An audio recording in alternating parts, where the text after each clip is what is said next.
concentra la mayor cantidad de población en cualquier país.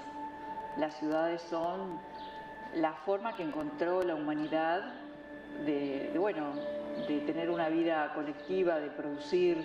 Es mucho más complicado que esto que estoy diciendo, ¿no? Es la historia de la humanidad. Well, the future belongs to the people of the world. And the people of the world are extensively, especially as we approach 2050, going to be living in cities. They already are. Cities are critical. When peoples are in a demise, are in conflict, they will look to the cities for solutions, housing, employment, food. La GLU es que es más que una red, que es un movimiento. Having a network or a coalition like UCLG is exactly what is required to build that network and that voice. It's a movement. For me, it's about very much making sure that we keep local on our agenda, and we recognise that, everything is local. There's the expression, isn't there? All politics is local. When we talk about the future and the Pact for the Future and why it's important, it really is about recognizing the increased role that cities are playing in our global community. It's a shared common vision. All the problems that cities are facing, their financement. So we can organize a pilot group so that we support the world. 2030 is tomorrow. Where are we so far? Mais il faut parler d'un avenir radieux, il faut parler d'un avenir pour lequel nous avons pris toutes les dispositions pour qu'il soit un bon avenir. Yo soy una firme convencida de que las respuestas para gobernar los comunes, por ejemplo, tienen que ser también multilaterales, al más alto nivel. Que notre futur ne soit pas uniquement désirable. Aujourd'hui, l'urgence est que les futurs soient vivables. Mais les futurs de ville commencent aujourd'hui, parce que c'est aujourd'hui, ici et maintenant, où il faut changer avant qu'il ne soit trop tard. We want a future that is going to be able to respond to challenges that societies are facing. Local government don't believe in theory, we believe in actions. Indeed, we have started changing, and we will change the world. Et le rôle et le positionnement des villes est très important pour le présent et le futur. Et d'ailleurs, c'est une décentralisation, c'est une localisation qui se fait au niveau mondial. The Pact for the Future of Humanity is in many ways its calling card, saying we actually now have a coherent position. Y el cuidado se despliega en tres grandes ejes: cuidar a las personas, cuidar al planeta, cuidar la democracia.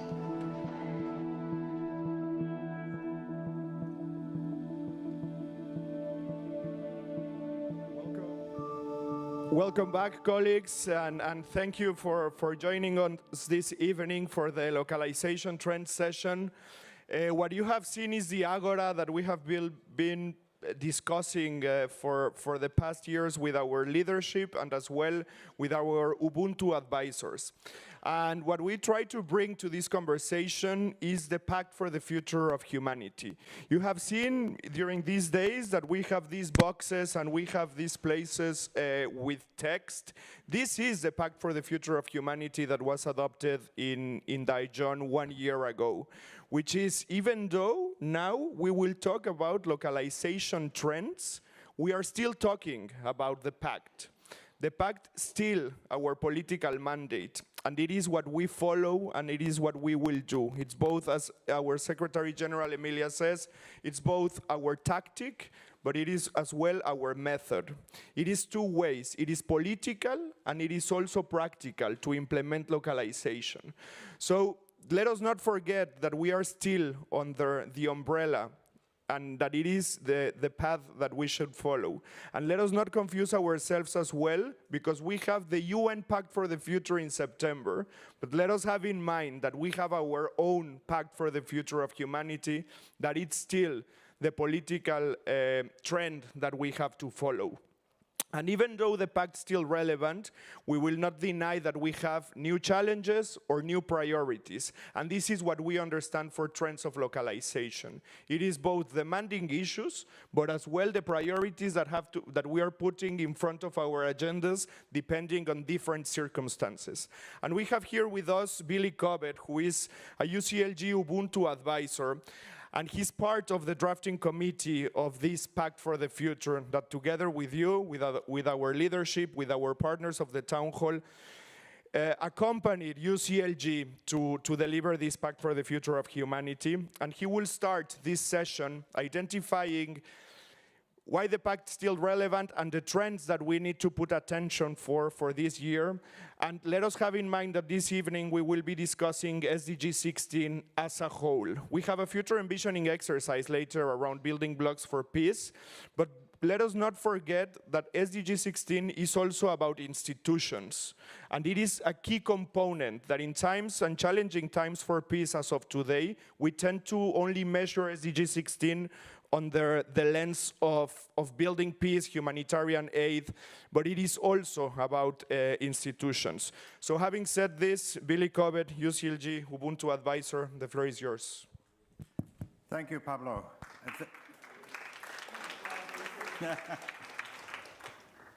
Hopefully afterwards as well, and not just before, but we will see. The topic is on localization trends, and I need to use Emilia's language about making sure that we retain our control of the SDGs. It may be a long time since many of you have read the SDGs. And it's a very, very, whenever I read it, I'm always stunned by actually what a radical document it is. If it was to be implemented, it would really change our world. Of course, the SDGs are global decisions taken by national governments, and yet the troops for implementing the SDGs are really to be found at community, local and regional level. And it's that symmetry that we always need to balance. It's never a competition between the two tiers, but how do they work together? And for me, the term localization is useful, but I think more correctly of the delivery of the SDGs at this local level. That is what we're talking about. Localization cannot be, which it sometimes has become, a series of projects. But to truly implement the SDGs at all levels of government requires the systematic changing of policies, of priorities, of behavior, and last but not least, of budgets. These are the real metrics of test of change, where the SDG logic has to become the core business of a local or regional government, day after day, month after month, year after year, with national government support. And I want to match some of the elements of the pact that Pablo referred to with the SDG. So for successful action at a local level, as one of the people who had the privilege to be involved in the drafting of the pact, I just pull out 3 of the preconditions for success. The first, and these are not in any order, is the intergovernmental relationship between 2 or 3 tiers of government based on subsidiarity, which is being effective at the lowest level of government, shared responsibility, and collaborative implementation. And that doesn't describe a lot of our intergovernmental relations in different countries. I think that is a precondition. You're not going to make progress if different tiers of government are competing with each other or fighting with each other. The second, which is written throughout the pact, highlights the importance of a well-informed and empowered citizenship. And you really need to reflect on the importance of that, which is that ordinary residents know what you're talking about, have the information, have the data, and can take informed decisions about their current and future plans. And the third and most radical part of the pact was its call for a new value system which replaces greed or individual advancement on the back of others, with the ethos of public service based on caring and sharing. Very, very easy to say, incredibly difficult to achieve. And for me, the link between the Pact and the SDGs, all 17 SDGs, begins, as Pablo has suggested, with SDG 16, which calls for peaceful and inclusive societies, but critically, access to justice for all. And you just reflect on the world as we speak at the moment and wonder how many countries are delivering access of justice to all of its citizens. Effective, accountable institutions at all levels. And one of the trends that we've seen in the last 5 to 10 years is how institutions, and I think of my native South Africa, have been consistently and conscientiously attacked and undermined because stable, effective, accountable institutions get in the way of the kind of behavior, greed, and corruption that confounds the path of too many governments. So we're familiar with the structural objections or obstacles that we always complain about for local governments. I just highlight two. One is a constant complaint, lack of resources, and the second is lack of agency. In other words, the ability to initiate activities by, for, and on behalf of that local government and that constituency. Normally, permission has to come from above, which means that you don't have a collaborative relationship and you don't have the principle of subsidiarity operating. And then, besides those structural objections, we have more recent patterns of behavior, the lack of trust, the lack of an agreed set of verifiable data which allows for common assessment of problems.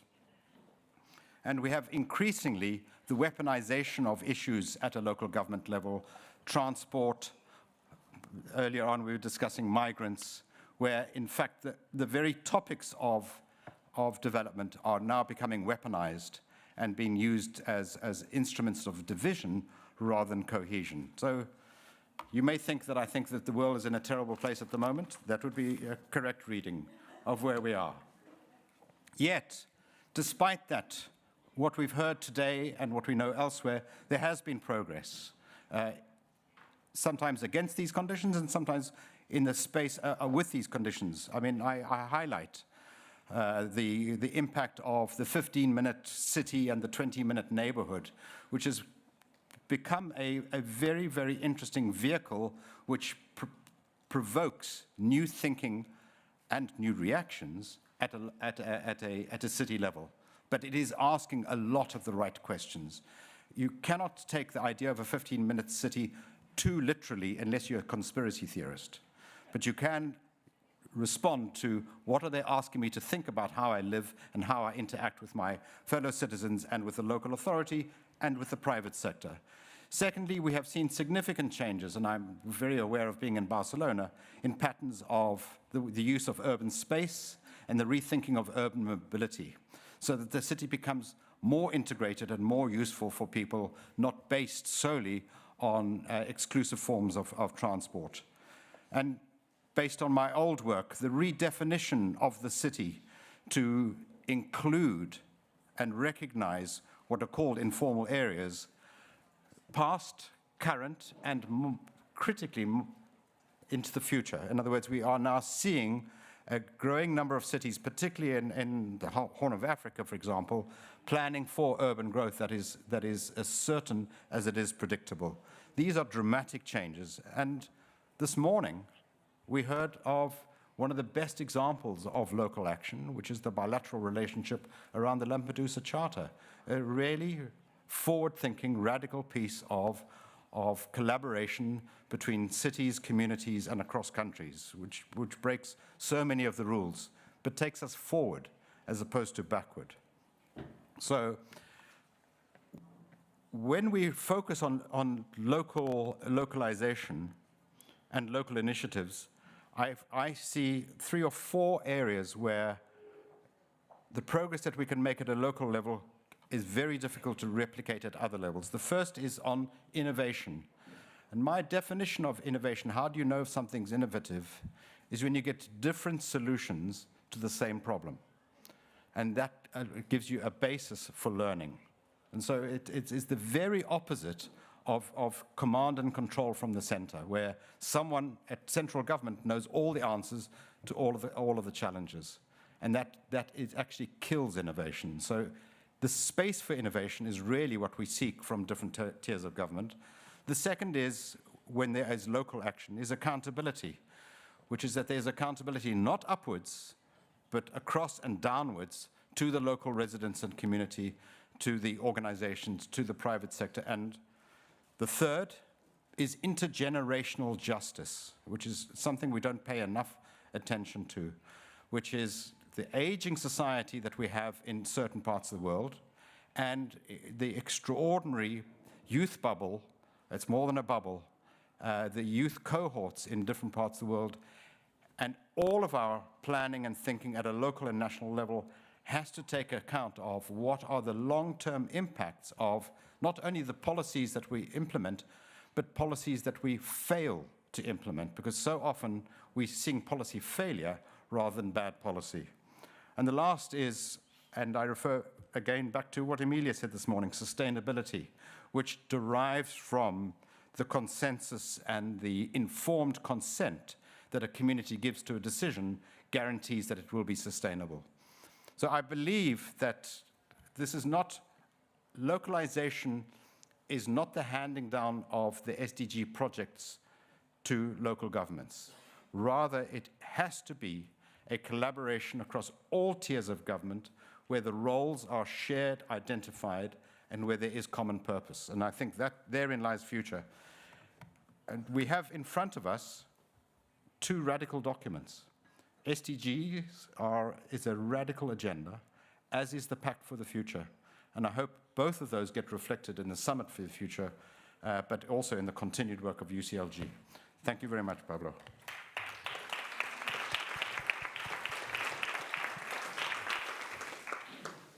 Thank you very much for setting the scene for this conversation, but also setting the tone. And I believe that today we are all coming together to find not only the diagnosis of the situations that we're facing, the diagnosis of where we come from and where we are heading to, but also, as you just said, the different solutions, innovative solutions that are coming for us to all come together and catalyze action, really, and transformation.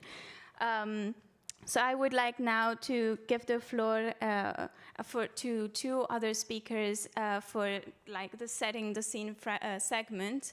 Y quisiera dar la palabra primero al alcalde de Soria, Carlos Martínez, que también es nuestro enviado especial sobre la nueva agenda de CGLU y también liderando el Policy Council sobre multilateralismo local. A usted la palabra, muchas gracias.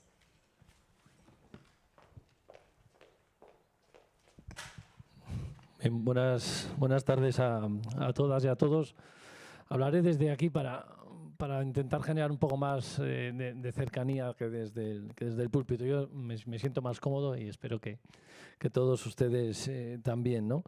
Voy a retomar mi intervención por donde ha finalizado, ¿no? nuestro colega Ubuntu, precisamente sobre la dificultad que tiene hablar sobre las tendencias a las que hay que tener en cuenta cuando se habla de una agenda radical, como es la Agenda 2030, en sus dos definiciones, ¿no? Radical, que significa de raíz, porque profundiza sobre la realidad de los problemas, y radical en el sentido de que la Agenda 2030 es una auténtica revolución económica y social, que pretende cambiar los paradigmas que han sustentado la geopolítica internacional, poniendo en el centro de la acción política, en el centro de la economía, en el centro de la toma de decisiones, precisamente el bienestar de las personas y del planeta, fundamentalmente, ¿no? Y por tanto eso significa un cambio de paradigma, una revolución política que solo suceden cuando hay un convencimiento por parte de toda la sociedad de forma mayoritaria que es necesario movilizar y cambiar esos paradigmas. Y es verdad que el contexto geopolítico actual nos hace que reflexionemos mucho, ¿no?, sobre si estamos yendo hacia adelante o hacia atrás. Porque lo que muchos no pensábamos o no queríamos imaginar, seguramente por un exceso de ingenuidad, es que frente a semejante y tamaña revolución aprobada por consenso por parte de todos los países integrantes de Naciones Unidas, no iba a aparecer una contrarrevolución que precisamente, asentado en los fundamentos de la propia democracia, movilizara con otras 3 P's, personas, planeta, paz, como paradigma y como desde luego, tendencia fundamental para poder desarrollar todo lo demás, sus 3 propias P's de contrarrevolución, que son el populismo, la polarización y la posverdad. Y lo que muchos intentan llamar, y yo me niego a ello, y quiero que conmigo se unan todos ustedes a cambiar la terminología para no comprarle el marco también de las definiciones, del uso de las palabras. Algunos se empeñan en llamarlo guerra cultural. Lo que hoy tenemos encima de la mesa no es una guerra cultural. La cultura, como decía Maradona sobre la pelota en el fútbol, no se mancha. La cultura no se toca, ni tan siquiera para plantearla así, porque la cultura no es confrontación. La cultura no es ese debate ideológico permanente y eterno que tenemos en la sociedad, ese conflicto de intereses entre los de arriba y los de abajo, los que tienen privilegios y los que aspiran a tener derechos, o aspiramos a democratizar los derechos. Y por tanto no intentemos cambiar una terminología de guerra cultural a lo que es la confrontación ideológica del conservadurismo y el progresismo, de la democratización del Estado de Derecho y de los derechos y de los valores que significa hoy la Agenda 2030.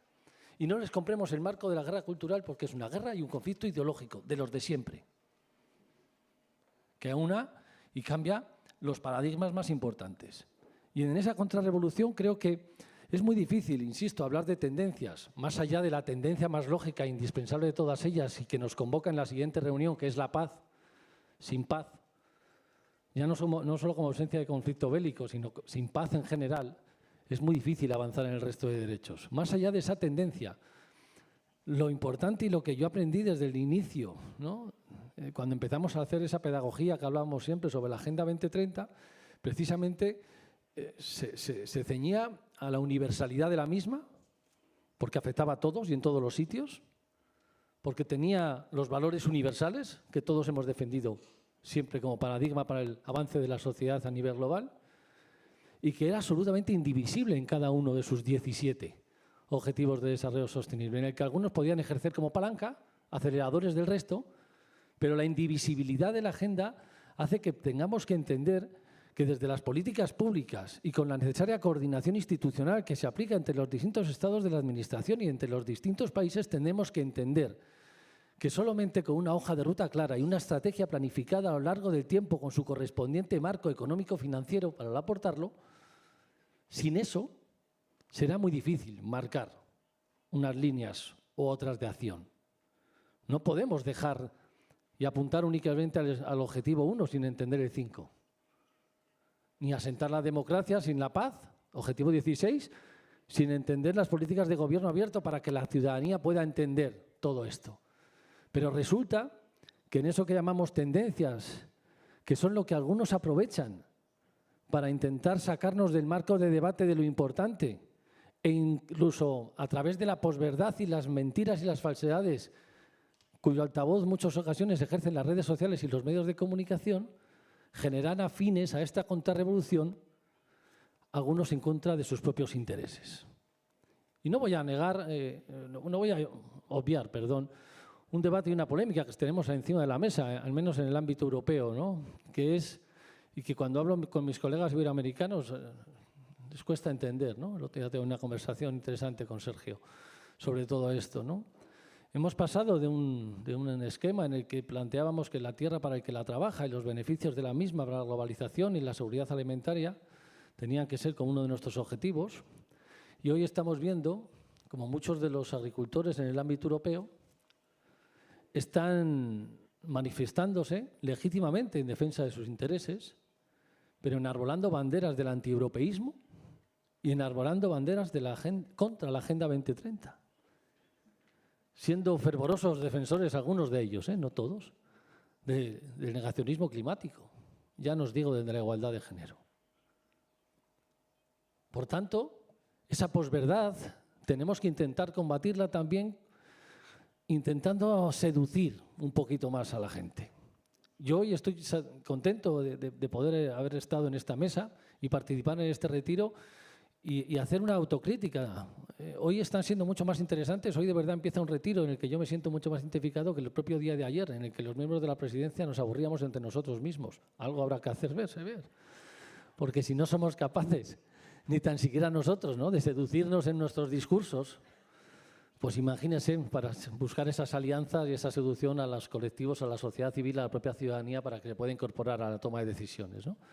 Pues todo esto es lo que tenemos que intentar aplicar, no solo ya como una tendencia, ¿no?, sino como una estrategia clara, ¿no?, en el que podamos hacer ver que los medios de comunicación tendenciosos, las redes sociales y sus falsas verdades o posverdades, ¿no?, los populismos y los bloques, la confrontación por bloques, no puede ser un camino en el que nos pueda llevar a ninguna parte. Y creo que eso tenemos que intentar llevarlo a la confrontación y al debate ideológico. No todos los que se sientan en una mesa se sientan con los mismos intereses, eso lo sabemos, ¿no? Y de ese debate ideológico hay algunas posiciones muy firmes y muy distantes. Solo si alcanzamos la mayoría, la que ejerce la democracia, en el convencimiento de que nuestros postulados nos hacen avanzar a una gran mayoría, seremos capaces de avanzar en la Agenda 2030. Yo soy optimista, a pesar de que ayer hubo, en esta terapia que significa de grupo, que significa el retiro, demasiado refuerzo negativo. Yo hoy me gustaría que pusiéramos mucho refuerzo positivo, también para que la transformación psicológica, sociológica que esperamos se pueda llevar a cabo todavía, tenga la suficiente fortaleza como para que la mayoría nos la exijan a los responsables públicos. Y esa exigencia pasa por una hoja de ruta clara, por una estrategia, por la transversalidad, por cambiar las nuevas formas de gobierno a gobiernos mucho más horizontales, y en el que seamos mucho más permeables, ¿no?, a la voz de la ciudadanía y la participación activa, no solamente como meros oyentes o ejecutores de las políticas públicas, ¿no?, sino como creadores de las mismas, de la mano de los gobiernos locales. Y eso tiene que estar en la cumbre del futuro sí o sí. Y si no, empezaremos a trabajar para que esté en la segunda cumbre del futuro. Esto es un conflicto que no termina jamás, porque frente a una revolución siempre existirá una contrarrevolución. Y la resistencia a ceder privilegios ha existido siempre, ¿no? Así que la fortaleza está en la unión de quienes entendemos que solo desde la solidaridad, desde la empatía, y desde la democracia y sobre todo desde la democratización de los derechos, seremos capaces de avanzar como sociedad en su conjunto.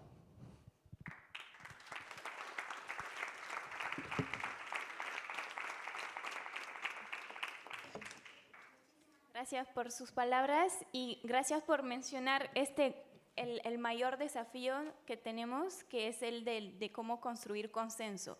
No solo en las tendencias mismas que podemos ir mirando, sino también en el qué hacemos después, cómo, desde dónde, con quién, etcétera, que es lo que planteábamos para el inicio de esta sesión sobre la agenda sobre la localización.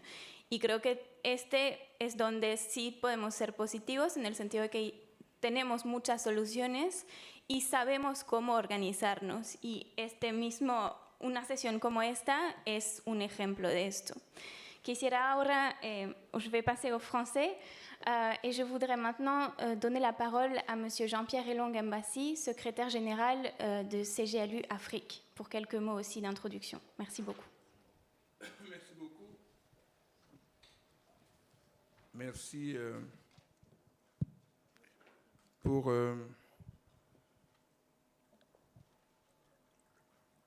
les mots très justes de Billy et le commentaire tout aussi juste de Carlos. Moi, je vais m'appesantir sur les tendances. Parce que je pense qu'une des choses sur lesquelles on doit d'où on doit systématiquement partir, ce sont les tendances et la réalité de ces tendances et ses impacts sur ce que nous faisons. Et ces tendances nous mènent dans des directions parfois divergentes. La première de ces tendances, c'est la divergence des dynamiques démographiques. Et m'exprimant ici à partir de l'Afrique, continent jeune, un jeune de 18 ans et moins sur 2 au monde est en Afrique. Tendance inverse de ce qui se passe dans les pays développés, où le renouvellement de la population ne se fait même plus. Et ces tendances produisent logiquement des mouvements de population à l'intérieur du continent africain, je parle du continent africain, mais aussi entre le continent africain et les autres continents. Les démographes disent que c'est une tendance irréversible. Et Alfred Sauvy, qui était un grand économiste français, a écrit que quand vous êtes en situation de transition démographique, vous êtes en situation de déséquilibre de richesse. Et quand la richesse ne va pas aux hommes, les hommes vont à la richesse et vous n'y pouvez rien. Ce sont ces problèmes que nous traitons, une des tendances fortes qui nous interpelle en tant que collectivité territoriale est celle-là. Comment gérer les mouvements des populations? Ça demande du courage politique de le dire comme ça. Que quand la richesse ne va pas aux hommes, les hommes vont à la richesse et vous n'y pouvez rien. Probablement, un maire européen qui dit ça est mort. Et pourtant, c'est inéluctable. Vous pouvez prendre toutes les mesures que vous voulez. C'est inéluctable. La seule mesure possible, et elle demande du temps, de toute façon, c'est d'imaginer que, comme disent l'Union européenne, on s'adresse aux root causes of migration. C'est-à-dire qu'on va regarder comment empêcher que les gens partent à cause de ce déséquilibre démographique et économique. Mais même ça demande du temps. Donc vous ne pouvez pas le faire du jour au lendemain. Et donc il faut que nous ayons le courage assez GLU d'avoir un discours de responsabilité par rapport à cela. Nous avons jusqu'ici un discours d'évitement. Et ce n'est pas courageux. Donc, première tendance, c'est celle-là.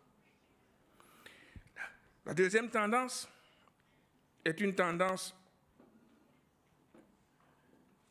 qui est sous-jacente à la première. C'est la tendance de modification sociétale, des valeurs sociétales. Et cette tendance, c'est une tendance qui est sous-jacente à la première. Quand les gens sont jeunes, ils se projettent. Quand les gens sont vieux, ils regardent en arrière. Quand les gens sont jeunes, ils se coalisent.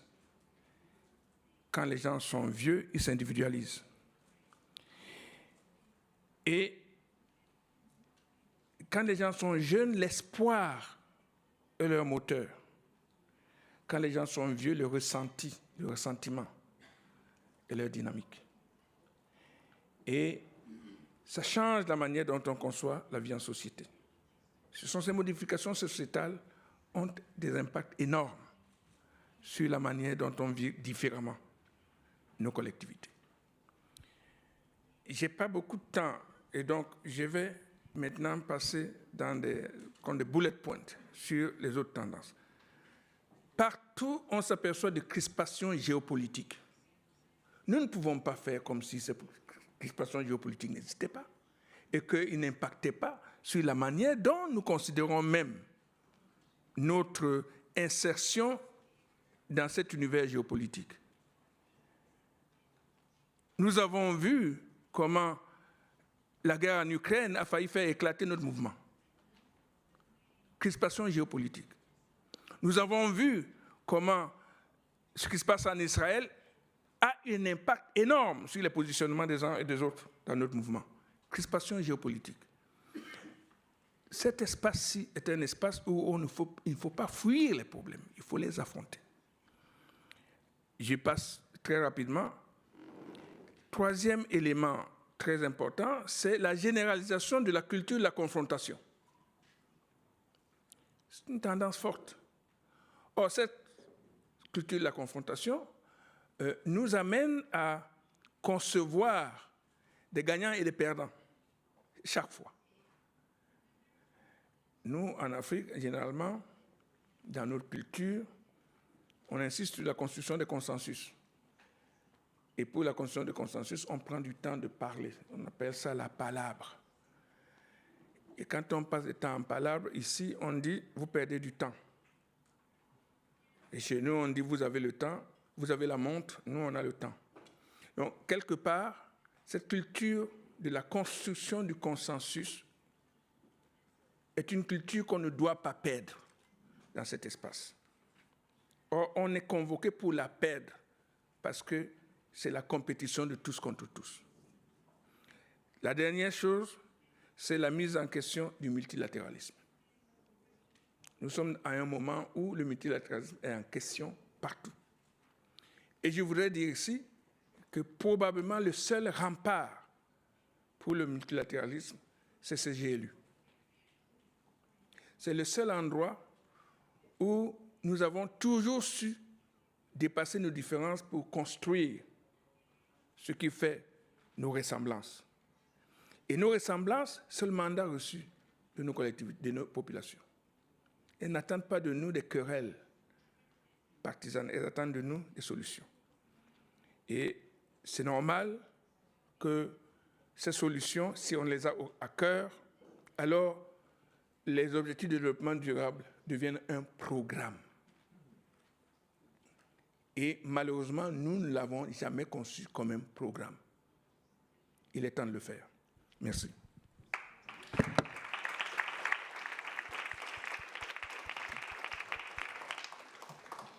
Merci beaucoup et je vais maintenant donner la parole à mes collègues Albert Iado et Massimo Perino pour la suite.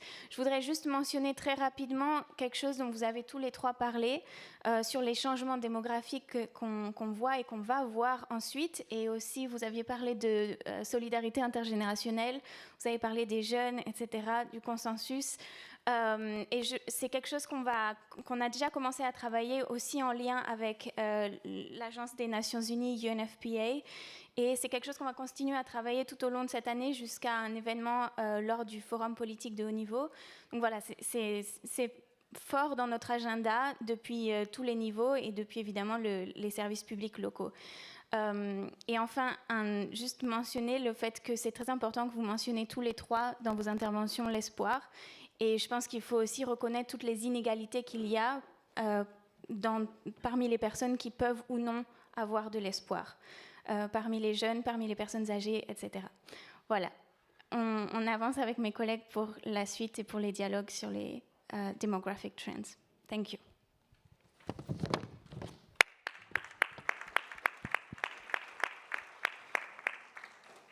Thank you, Cécile, and thank you to all the panelists in the opening segment.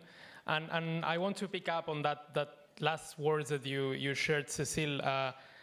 We've heard about populism, we've heard of weaponizing concepts, we've heard of fake news, and I think that this relates directly to this first dialogue, which gathers demography and human mobility. As you said, we are working with UNFPA on the 30th anniversary review of the International Conference on Population and Development, the ICPD, and the plan of action of this anniversary is structured around urbanization and migration.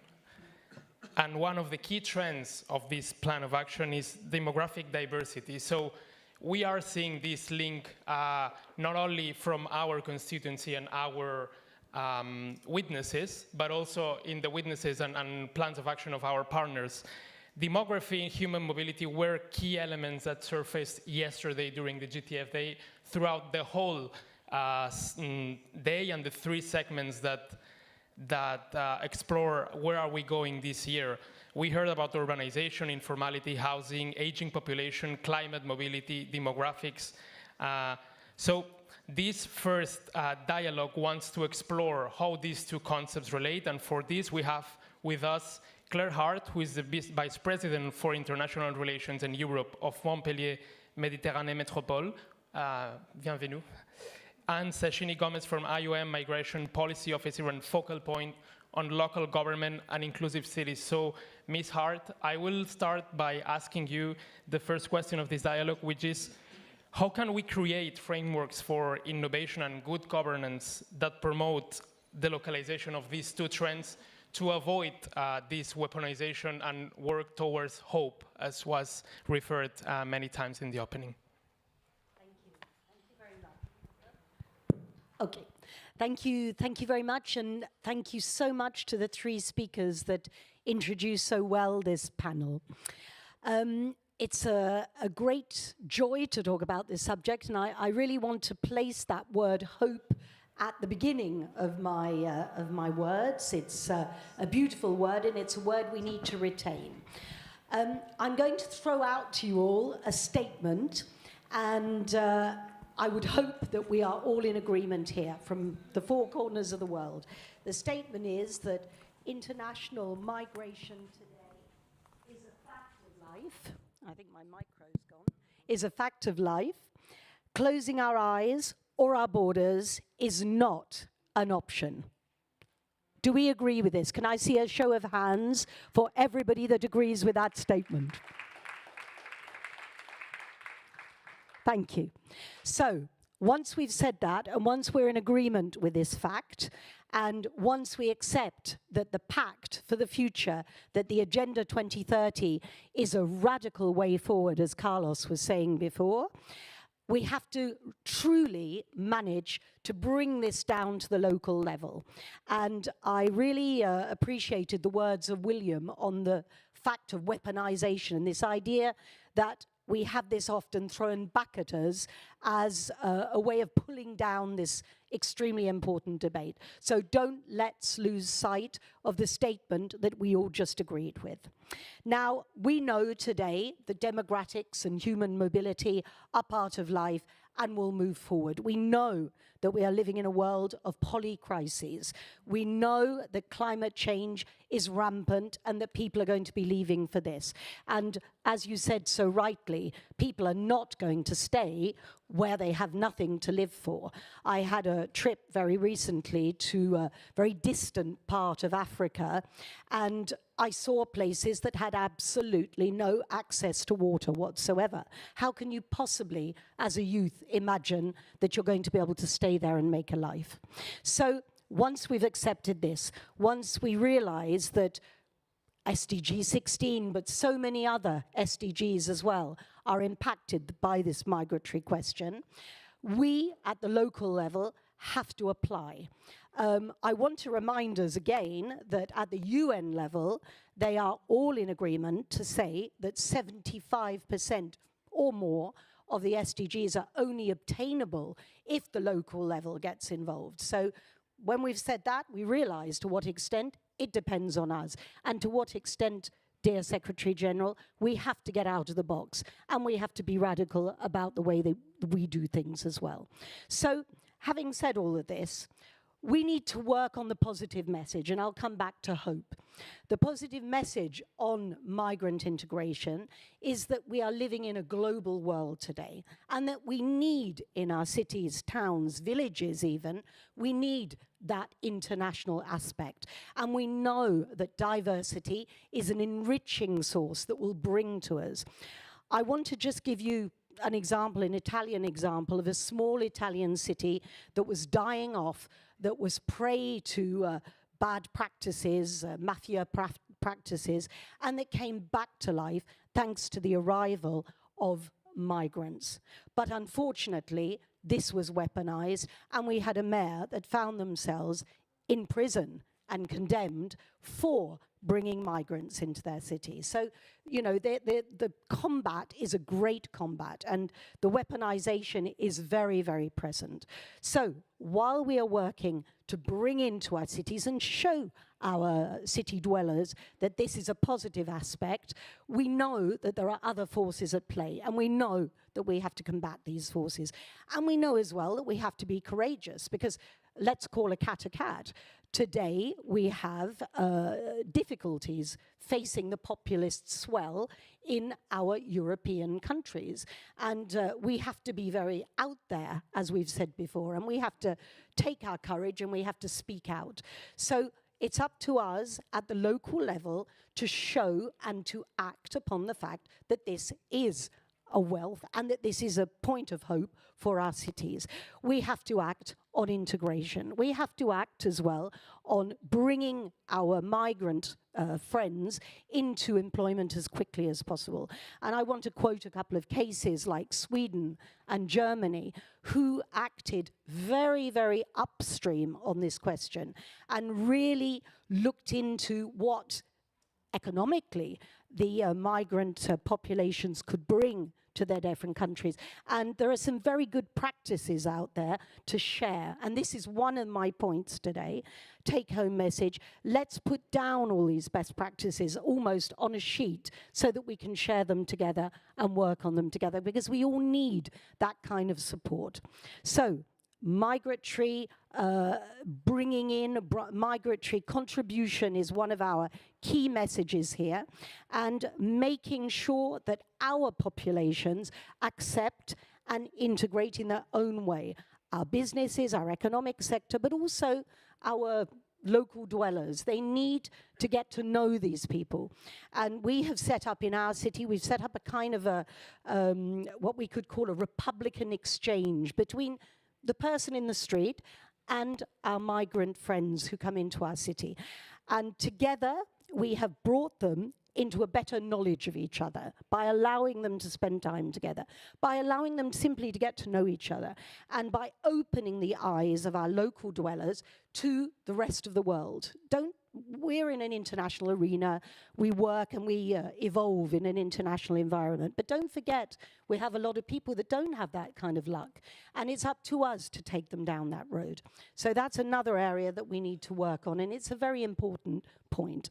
So once we've done all of this, once we've brought everybody on board, and I want to remind you all that mayors are in the front line. I'm taking a bit of a European stance here, but this morning in the discussion about the Lampedusa Charter, we were also talking with mayors from the Lebanon, where we have a third of the population today, which is of migrant origin. We were talking to Morocco as well, which is a transit country. So we have many, many different statuses in different parts of the world. But we all need to agree on the fact that migration is number one, a fact, and number two is a source of hope and a source of development for our city. I also want to make an important point here, which is that we must, and this is something that sometimes is forgotten, we must all as well remember that this must not be top-down. One of the issues that we're dealing with is the holistic approach, is the integrated approach. We have to have local collective organizations, working with NGOs, working with the local government as well, and working with the national government. Everybody has to be hand in hand. It's only by being holistic that we will succeed. And this was something that was said very clearly this morning by our friends from the other side of the Mediterranean. So that is essential. And when we work with the local government organizations around the Mediterranean as well, in such organizations as, I'm thinking of Med Cities, for example, where everybody shares their best practices and puts on the table what they're doing today, we are better and stronger together by doing that. So that is very, very important in the localization aspect as well. I want to perhaps leave the final words, as it's the kind of subject we could talk for 3 hours about, but I definitely will stop in a few minutes. I want to leave the final word, though, to the most important people here of all, who are the migrants themselves. And when we bring a better understanding between our populations and the migrant populations, we have to give a voice to those migrants. And I'm thinking here as well of certain communities that have created like a council, a municipal council of migrants, of refugees. And that, I think, is a very, very positive, a very good practice. And one of the first places that did that was the cities of the south, the southern area of Italy. And particularly Palermo was one of the first people to do this. So that too, I think, is a wonderful way of localizing SDG 16 and the others in our local areas. So if you allow me, just to finish, I want to give the final word to the migrant population. I just want to read you a few words because I was very touched by what the Secretary General was saying before, and we mustn't lose ourselves in ideas and multilateralism. We here have to talk about the people that are concerned. Just let me please give you the words of Muna Abdulali, who is a Sudanese refugee. Just reminders of what we're talking about. We carry tears in our eyes. Goodbye, father. Goodbye, mother. We carry soil in a small bag. May home never fade in our hearts. We carry names, stories, memories of our villages, fields, boats. And we carry scars from proxy wars of greed. We carry carnage of mining, droughts, floods, and genocides. And we carry our islands sinking under the sea. Thank you.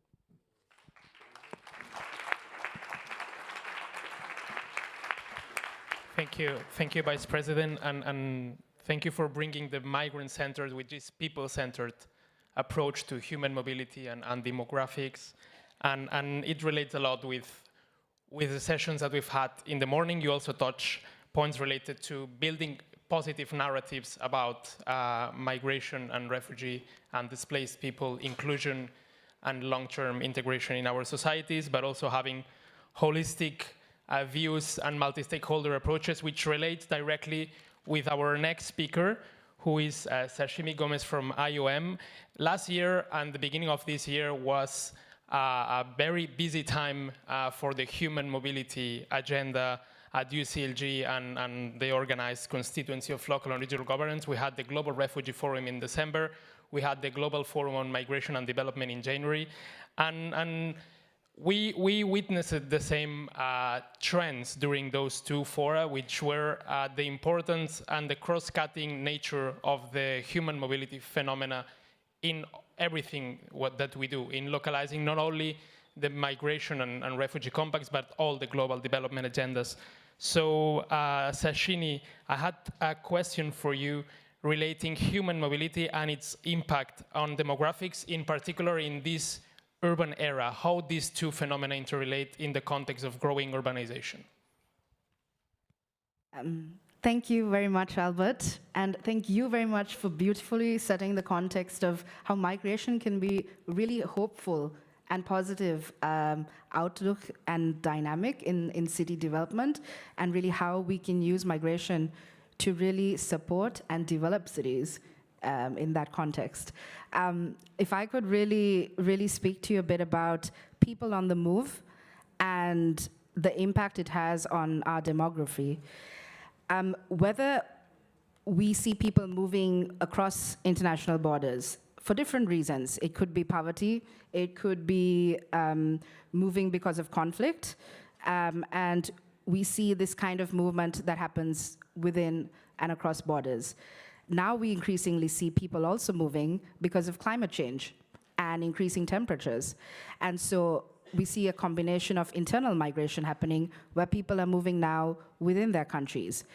So one thing we have recognized is that migration is become a complex phenomenon.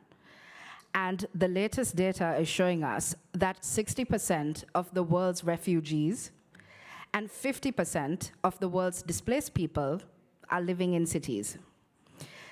on top of this mix, we estimate that there is going to be 2.5 billion people to live in urban areas by 2030. And most of that growth we will anticipate will be regional and internal mobility of people. So there are, if we put into the mix, many demographic factors that we can speak today about. There's gender, there's ethnicity, there's education, there's health.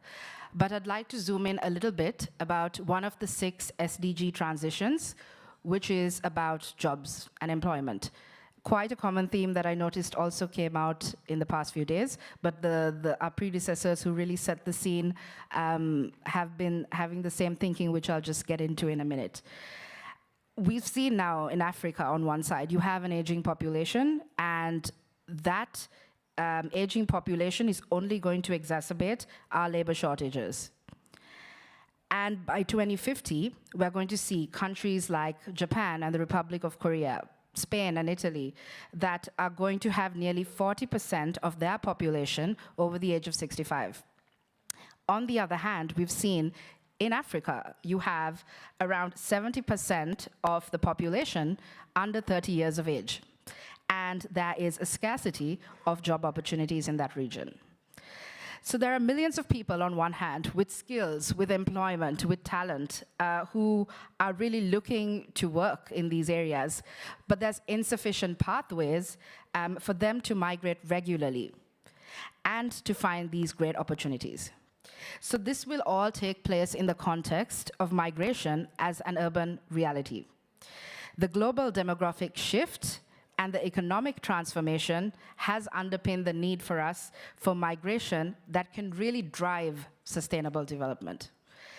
So as people continue to move, now more than ever before, cities and small towns are playing an increasingly important role, and local and regional governments are the first point of contact for migrants. So they deal, as you know, with the practical realities of managing migration and the needs of communities.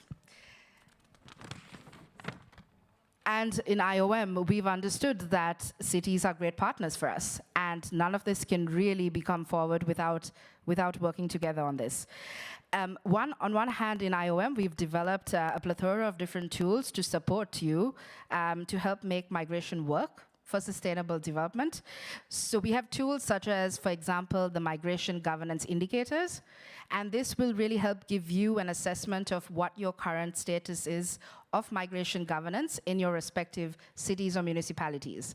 So we've seen examples like in Sao Paulo, Brazil, and in Costa Rica, in Cotobruz, where the MGI process has helped develop the first municipal policy on migration. We also have different tools that help mainstream migration into different sectors. So whether it's health or education or employment, we've seen examples of this in cities like Dakkantu in Nepal.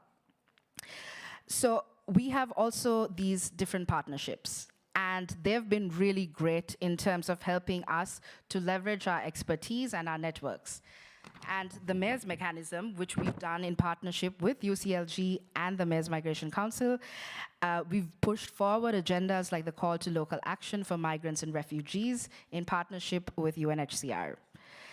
But now we look at the global goals, and we've only achieved 12% of them, and we are 6 years away from 2030. So it is essentially paramount, and the Secretary General has recognized that we cannot achieve these global goals without landing at the local level. And so as we shift gears to the Summit of the Future, we will also be working very closely with the local 2030 coalition, which is also co-chaired by UN Habitat, and IOM, through our role as the coordinator of the UN Network on Migration, will be instrumental for us to advancing these SDGs at the most local level. So we really welcome our cooperation with all of you, and we look forward to working together.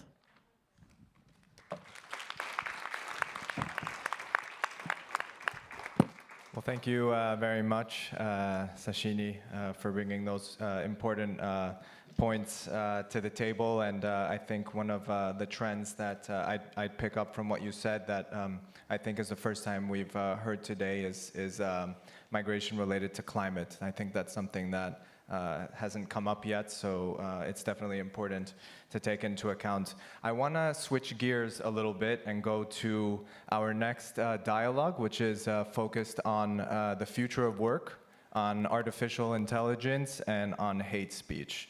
Just a few words as to why we're talking about this today. Well, future of work, I think after the pandemic, we've all seen that we can indeed work from home, at least those of us who have access to technology and who have the means. So that also brought into light the digital divide. And that also brings us to the point of artificial intelligence and the changes that are really happening at the speed of light in the way we work, but also the tools we have. In fact, I think now the company OpenAI that created ChatGPT is working on a platform where you can create videos from text. So that's something that I think is moving beyond what we can imagine. And then finally, well, hate speech. We're talking about eroding trust within institutions, and how that is affecting, well, our dialogues on the internet, making them safe, but also in public spaces as well. So I'd like to start on that note with our next speaker, who is Beke Stofile, co-president of UCLG and president of the South African Local Government Association. Co-President, the floor is yours to give us your feedback on these trends, maybe particularly also on hate speech. Thanks. Thank you very much, and greetings to you and the leadership that is seated around here. Let me premise my point by saying local government, it represents legs of a body. Your body, it has legs. It takes you to a destination that you want to reach. And as a result of that, I think the comment made earlier on about collaborative method and ability to work together as government, it then supports that statement. It's a very good analogy, because government as a system, it had to make an impact to communities. Let me start by saying, in all what we have been discussing, the panel discussing, at the kernel of that discussion is a proper communication, is to improve in the must that was said. At least it will be better to add communication. But also, of course, communication, it must also segment it according to categories of communities, because communities are not one. They have different groupings and interests in communities. Business is one of them. Type of communication that you adopt, and individuals' households, and individual institutions, and so on. So local government and the government as a whole need to adopt a different method of communication and engagement. But that communication, it should be an effective communication, not just communication for ticking the box. And of course, we must acknowledge that the time is running so faster, and it introduces a number of methods, artificial intelligence, and many other issues. Yesterday, it was social media and so on. All these, they have their negative effect, and they become so used in our communities to mobilize, talk about revolution, a very good thing. So mobilized against the state and against the progress. And I think all these then affect local government, because when that mobilization takes place, it does hit hard into the local government space. However, it doesn't stop us to be innovative. I think the point that was earlier made, to be innovative and use these instruments. For instance, the artificial intelligence can help us to mimic and predict these differences. But also it can be used and be infiltrated to counter our programs and projects. So in our thinking, we need to be as broad as possible and anticipate possible risks that are associated with communication strategies that we are trying to put in place. And our view is that we can't be left behind on these developments. We need to catch up and to be with speed with them, because are instruments that can help us to communicate better with our communities, which in South African context, currently we have a debate that says, is it indeed really communities or shareholders of reference? Because they elect me into office and they expect me to spend money and account on the service to them. So the twin role that is played by communities in our context in South Africa, we are beginning to have a conversation about, we are seeing them as a shareholders of reference, because they stand on the queue, they vote for me, and they gave me mandate to spend money, and I must account on the money that they have given to me. But at the same time, on the other side, they stand to benefit on the decision and the quality of decisions that I take in council, insofar as delivery is concerned. In all this, they've got risk, as I've said. One of the potential risks is the hate speech, is the hate statement that it can be uttered. I mean, we've got an experience in South Africa, for instance, in the recent past period, xenophobic. It was known in the world as a xenophobic issue, which started in the social media and spread, and it can't be controlled. And in that process, it was a process in which it was trying to plant a seed that a particular group, it hates another group. And in that process, rise violence and attack. So I think as we do all what we are intending to do, we must be alive to those realities and begin to propel ourselves for those eventualities so that we avoid them and minimize negative impact to our communication intent. Thank you very much.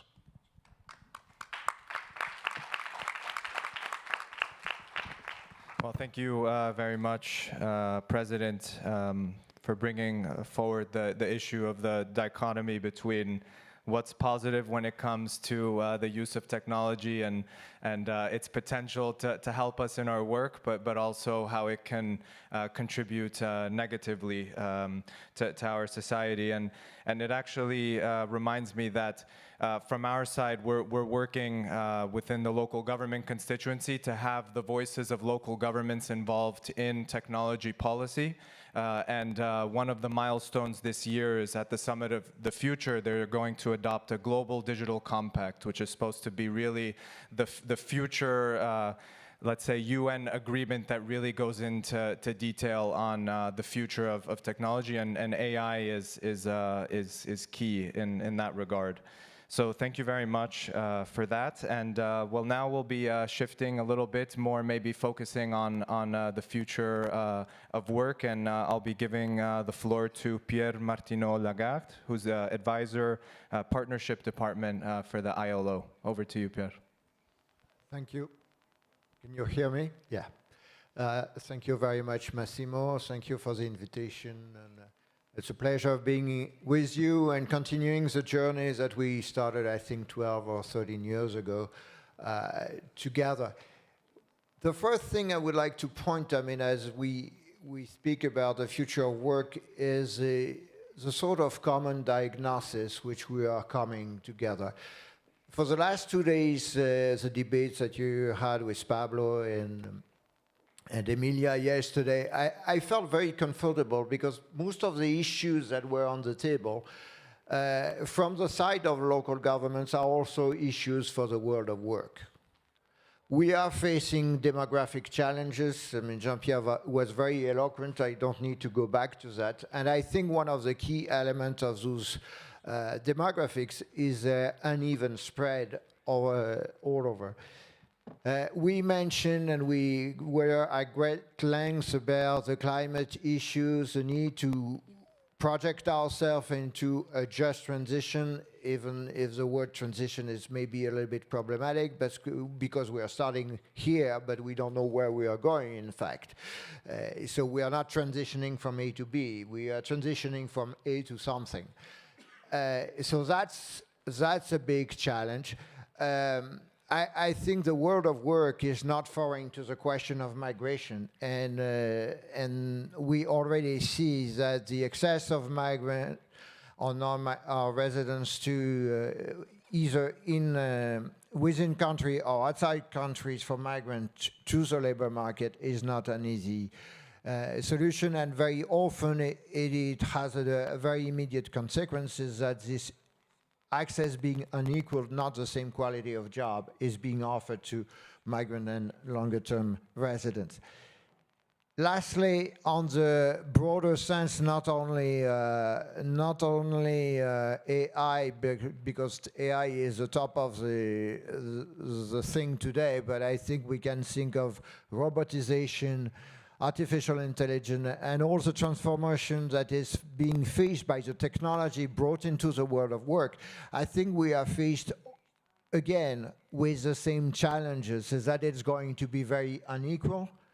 Not all population will have access to the same AI. Not all the jobs will be affected the same way by artificial intelligence or by robotization and so on. It will probably have an impact. I'm not going to make a lot of publicity on that from my house because I scanned through the report which was done, published last year on AI and the future of work, and basically the main thing I got out of the report is we don't know.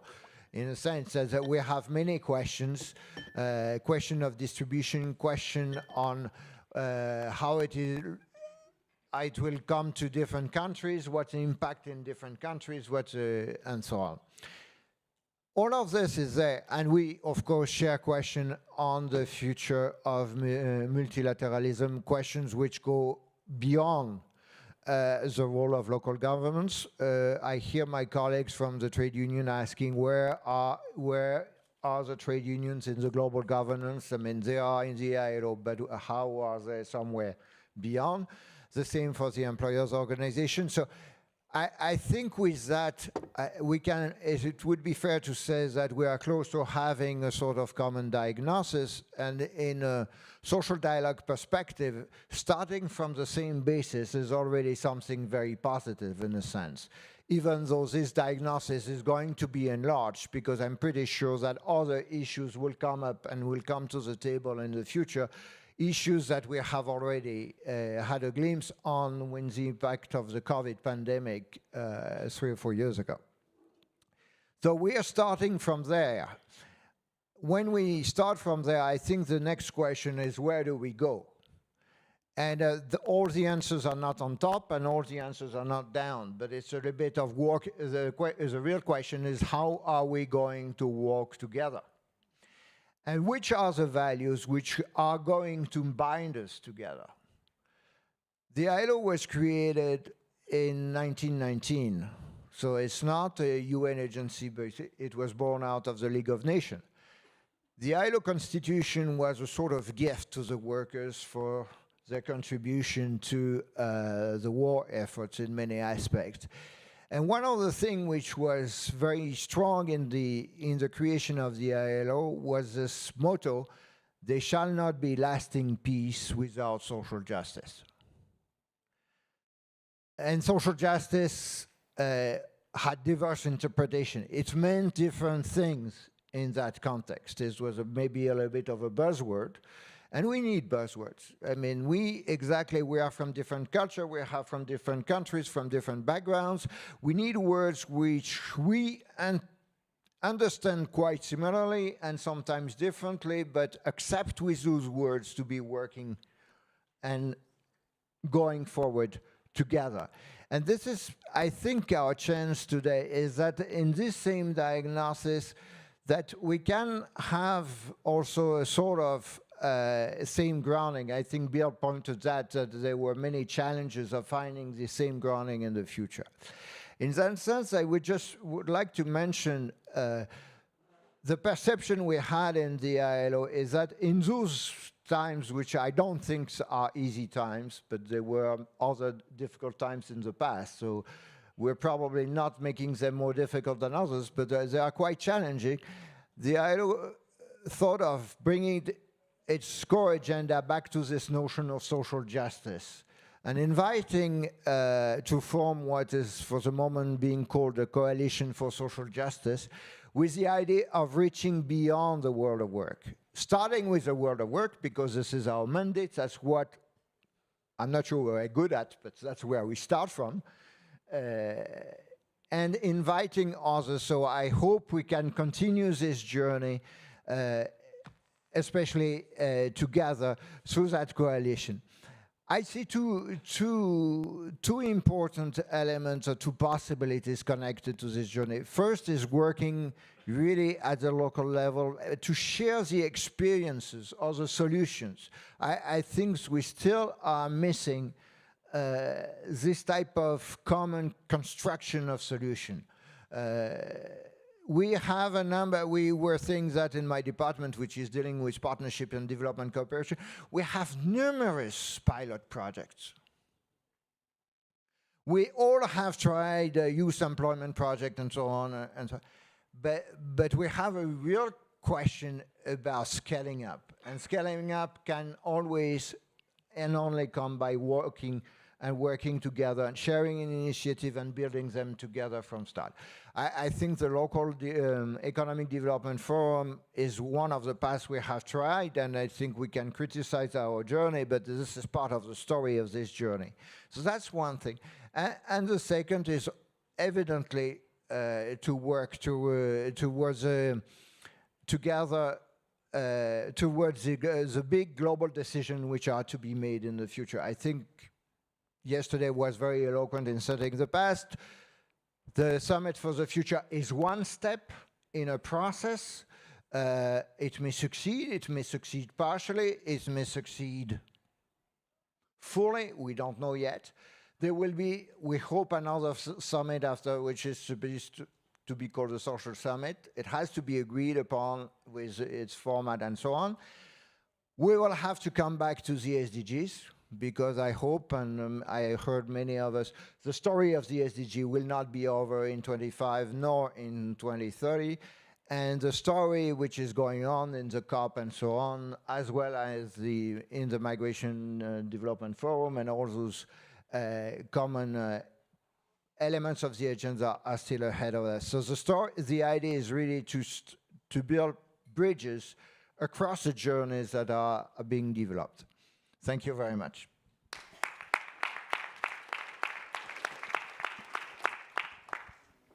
Thank you, Monsieur Martineau Lagarde. And thank you, the two of you, because I think you touched a few points that connect with the rest of the dialogues. And you know, when we were crafting this program, we wanted to identify topics that beyond their dialogues connected with each other. Co-President, you mentioned communication as a key issue.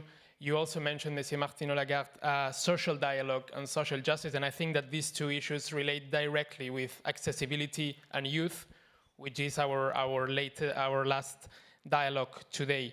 When we talk about communication and social dialogue, we talk about intergenerational dialogue, and we talk to create these enabling spaces where we can build inclusive societies, because in the end, accessibility is a prerequisite for inclusion, and this means through the optics of local and regional governments, creating these enabling spaces through local service provision that creates the opportunities for those that are often in the margins. And here the youth are often identified as a group that is keen to have opportunities to grow, to progress, so to avoid, for example, as you, Ms. Hart, were mentioning, the fact that being forced to leave their homes.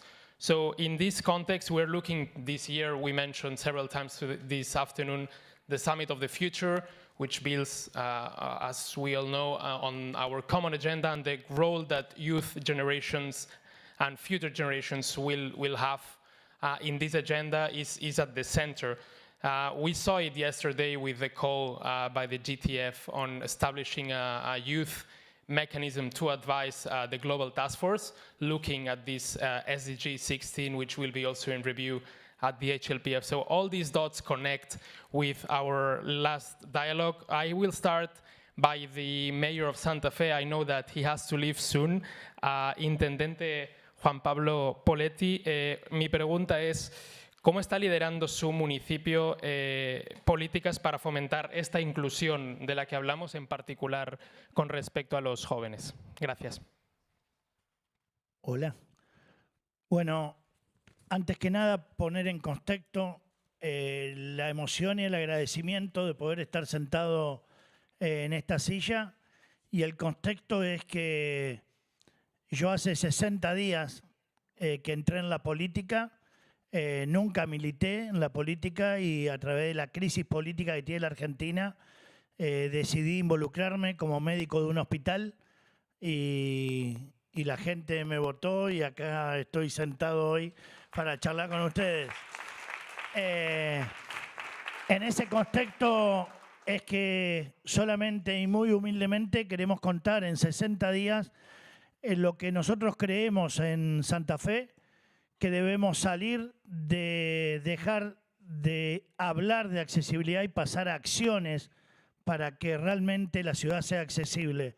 Realmente estamos o vivimos, en mi caso, en un país a donde mucho se habla y poco se hace sobre la accesibilidad y donde sí hay muchas charlas y después hay pocas acciones concretas que llevan a que una persona con discapacidad, sea cual fuere, pueda tener una ciudad accesible y pueda tener una vida independiente. Por esto, brevemente les quiero contar las acciones que en estos 60 días, desde el 10 de diciembre, pudimos hacer en nuestra ciudad, cambiando cuestiones en la ciudad para poder hacer una ciudad, a la ciudad de Santa Fe, más accesible, para poder tener accesibilidad y derechos. Y lo primero que hicimos fue cambiar el nombre. En Santa Fe se llamaba Dirección de Discapacidad, cuando desde el 2008 la Argentina está adherida al convenio de las personas con discapacidad, donde ya se había dicho en el 2008 de que saquemos ese nombre y bueno, desde el 10 de diciembre se llama la Dirección de Accesibilidad y Derechos.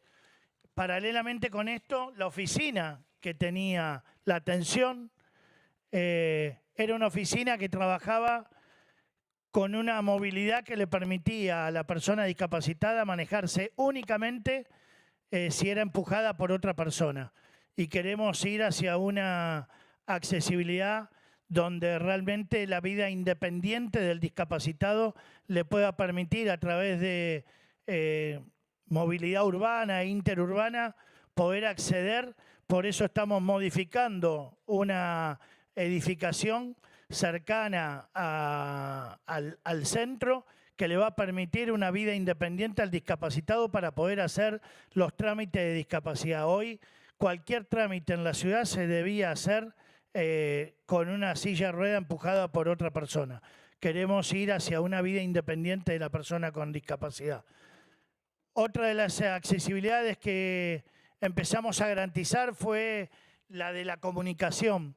Y fue así que para fin de año todas aquellas personas que tienen alguna discapacidad sensorial, ya sea hipoacúsica, con pérdida de la audición o ciega o con alteración de la visión, se hicieron saludos de fin de año y de Navidad, donde se hicieron tanto en texto mayúscula, en negra, para aquellas personas hipoacúsicas, y el mismo texto se replicó en un audio del intendente para que pueda ser escuchado por todas aquellas personas sin visión. Creemos que esto le permite al ciudadano, sea cual sea su discapacidad, poder participar de la ciudad igual que cualquier otro. Y después hicimos sobre la colonia de vacaciones. Santa Fe tiene colonia de vacaciones y donde se adaptaron 7 sedes para que los chicos con discapacidad y adultos mayores y jóvenes entre 14 y 17 años pudieran participar de la colonia de la misma manera que una persona sin discapacidad. Para esto se relevaron las 7 sedes y se hicieron las modificaciones de accesibilidad correspondientes para que desde el 5 de enero por 10 semanas se pudieran estar accediendo tanto a las piletas, los juegos deportivos como lúdicos, culturales, circenses que se armaron dentro de la colonia. Estamos participando en el proyecto Mercociudades promoviendo territorio de ciudades en Quilpué, Chile, territorio de cuidados, perdón, en Quilpué, Chile y Santa Fe, junto a 10 países de América Latina. Esto se hace junto con acciones proyectadas y realizadas con ONG como UNICEF y SILSA de Santa Fe, que nos permiten poder, junto a Mercociudades, estar participando de este proyecto de accesibilidad. Y por último, hicimos también capacitación de todos esos docentes, de todos los colonos de las colonias de vacaciones y de todos los padres que participaron de cursos de capacitación de la accesibilidad a la discapacidad, que nos permitió visibilizar en la ciudad un tema que estaba muchas veces escondido. Por último, tenemos 2 proyectos finales, que es el Plan Municipal de Accesibilidad. Ya hay una ordenanza que la rige y no se cumple, que es tratar de tener todas las plazas accesibles, tener rampa de discapacidad en cada esquina, tener colectivos y taxis o movilidad pública con acceso para la discapacidad y las plataformas para que acceda el discapacitado. Y por último, lo último es la accesibilidad cognitiva en movilidad urbana, que se empezaron a pintar de color azul, pictogramas en las sendas peatonales, y se eligió el color azul porque es el color más amigable con los trastornos del espectro autista, para que un chico autista que va caminando por la calle pueda ver en la senda peatonal, antes de cruzar, el pare, el mire, respete el semáforo y luego siga. Son distintas acciones, humildemente, en 60 días que hemos hecho y que estamos convencidos que la accesibilidad no tiene, la discapacidad no tiene edad. Somos una ciudad con muchísimos accidentes de tránsito, donde muchísimos jóvenes quedan realmente secuelados y discapacitados, y queremos hacer de aquí en adelante una ciudad accesible. Reitero mi agradecimiento de poder estar hoy compartiendo nuestra experiencia de 60 días y agradezco por la enseñanza que me llevo de este retiro. Muchísimas gracias.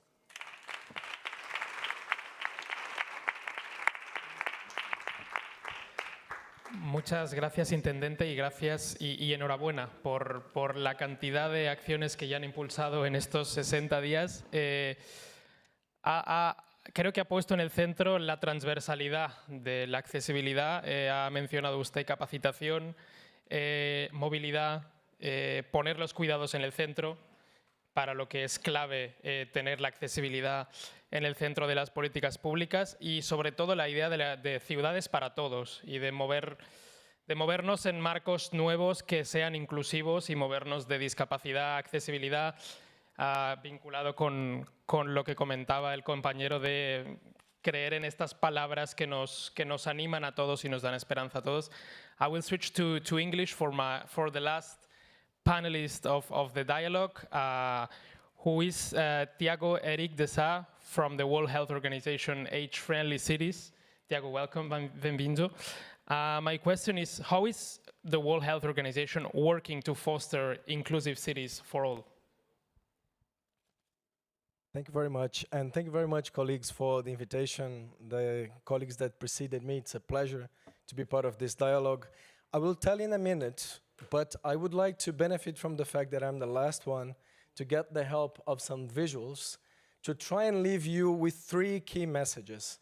So if the colleagues could please play the video and then have the slides, it would be really helpful. Thank you. When it comes to aging, we can learn a lot from nature. Just like a tree, our physical and social environments impact our lives. As we age, education, health, and social care, as well as supportive communities, become the roots that nourish our health and well-being. Without them, we struggle to thrive. The UN Decade of Healthy Aging aims to add life to years, so that all people can live with meaning and dignity. Together, we can make every year count, not by the numbers, but how we live and grow in between.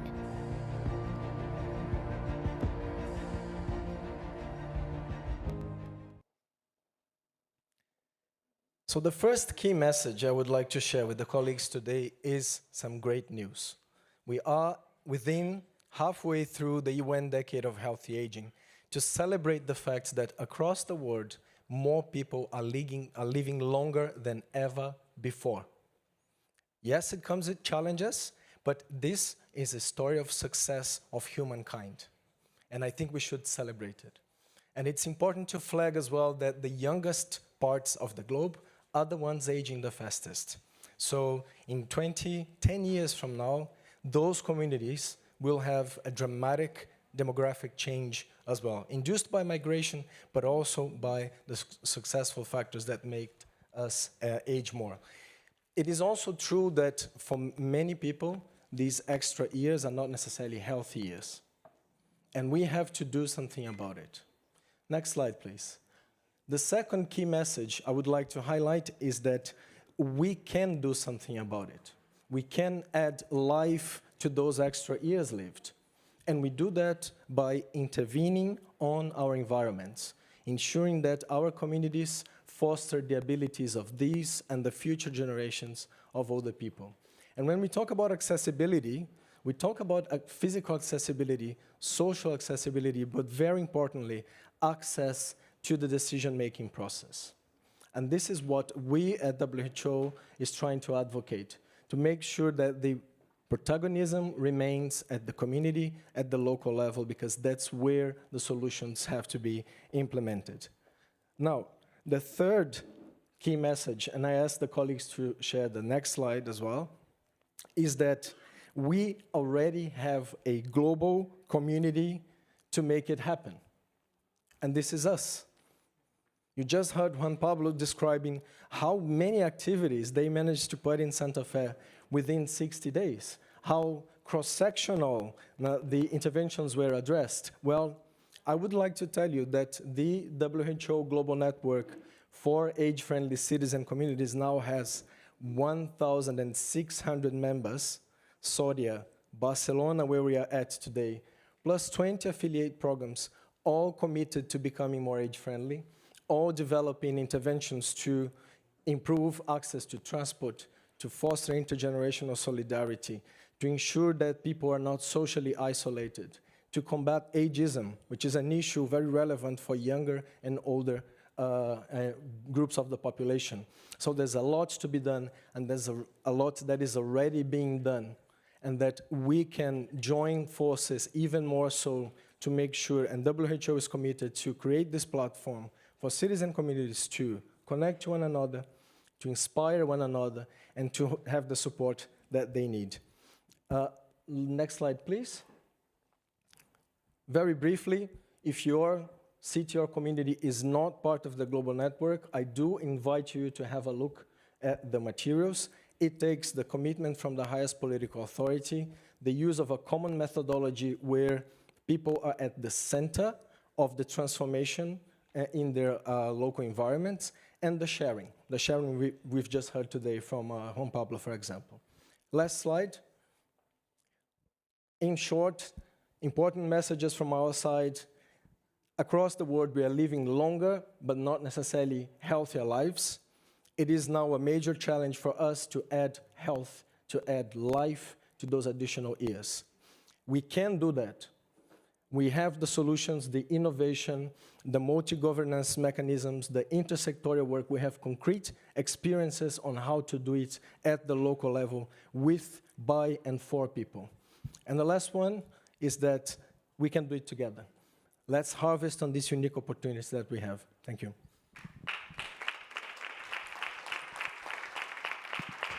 Well, thank you very much, Tiago, for I think reminding us of one of the oldest trends ever, which is the issue of aging. So I really appreciate that. So we're going to open up the floor right now. We're running a little bit late, but we wanted to give space for at least 2 interventions. We spoke today about climate migration, about artificial intelligence, trust, aging, accessibility. So it's a lot of information, we know that. But if there are any trends that you think we missed, that we should be taking into account, or ones that you think we should go deeper on, please just let us know, raise your hand, and we'll give you the floor. Over there, yes. There's a microphone. Thank you very much. Sandra van Niekerk, speaking from Public Services International, PSI, which organizes public service workers across the globe in trade unions. We just wanted to pick up on the issues, some of the issues that the ILO raised around the importance of building social dialogue, and I think particularly social dialogue at a very local level. We've got a project with UCLG Africa where we're looking at building social dialogue around common issues around building quality public services in the context of decent jobs, because we very strongly believe that you can't have quality public services unless you are doing that in the context of decent jobs for those who are delivering the services, for those who are at the front line of actually delivering those services to the communities that need them. So I think that that's a very important area, and you know, a very important area of commonality between us. Perfect. Thank you very much. Thank you for that. Do we have one more, maybe on the other side? Down there, okay.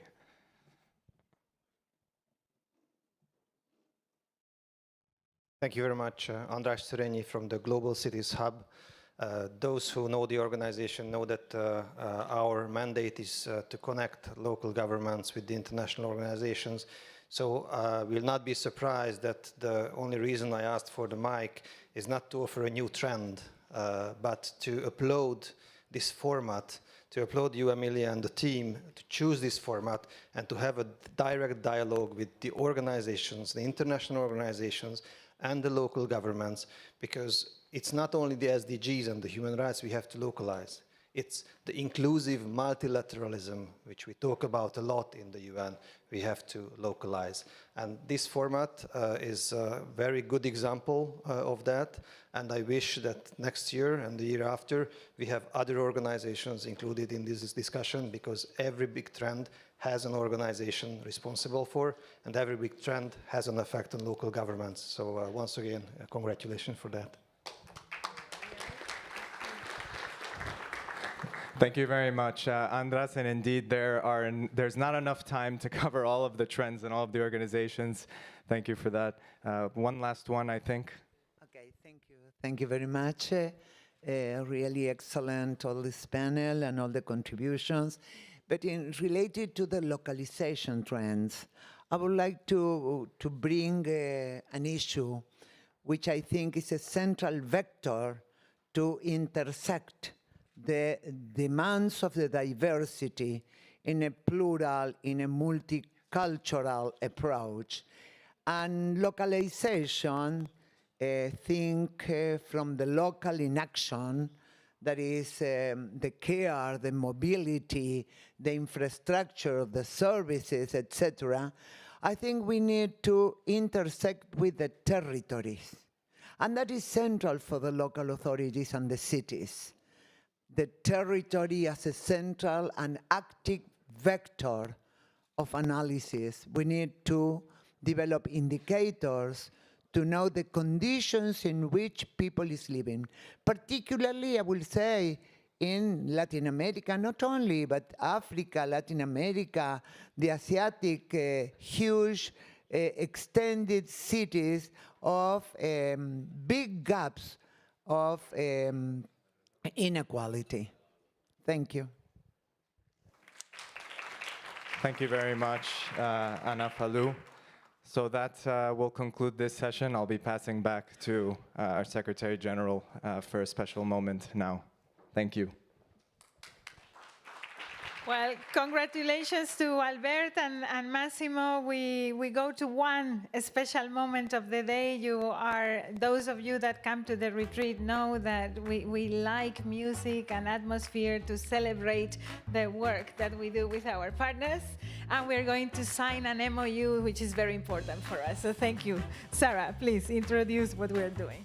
Thank you very much, Emilia. And I think, as you all have called several times, learning more capacity building, for us, we are very proud that the work with the Den Haag Academy comes to really concrete milestones, step by step. We work with an academy that was launched by Peter Knipp, which we all remember. I hope so. And yeah, it is run in Den Haag, and it is focusing on local governments, and actually we are really aligned in the course formats, and we hope that the Academy is not only working with the World Secretariat, also with the regional sections, and improves professional training provision. Emily is the coordinator of the programs, and you can very shortly maybe present the approach. Thank you, Sarah, for this moment. I'm very happy to be here and to be signing this MOU with UCLG. The Hague Academy brings practice-based education for professionals around the world, all focusing on local governance, bringing people together from all over the world to exchange, to learn. And I think this MOU with UCLG is so important for us because there's so much knowledge in a network, so many innovative approaches, and this MOU will help us to share this knowledge that's available within UCLG to an even wider audience. So I'm really happy to have this opportunity. Thank you very much. It's not the first time we are going to collaborate. We've been doing it over years, but we hope with this agreement to give it a push up and maybe cover some of the trends that have been discussed today. Who knows? Thank you very much. Let's sign.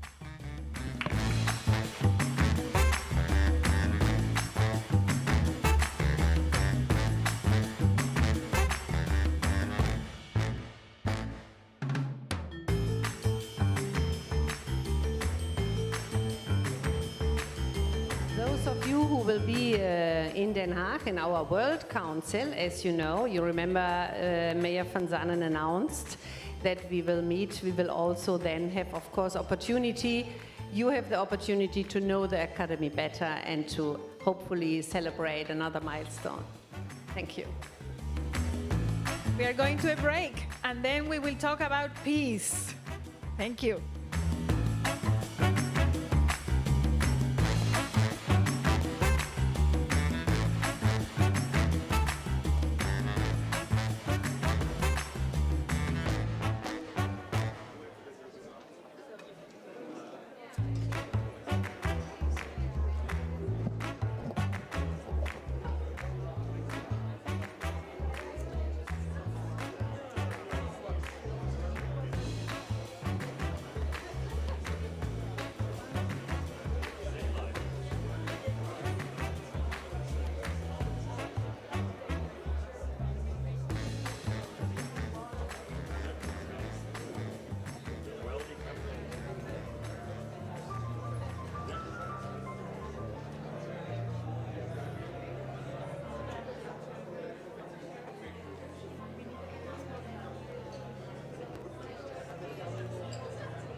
Good afternoon, everybody.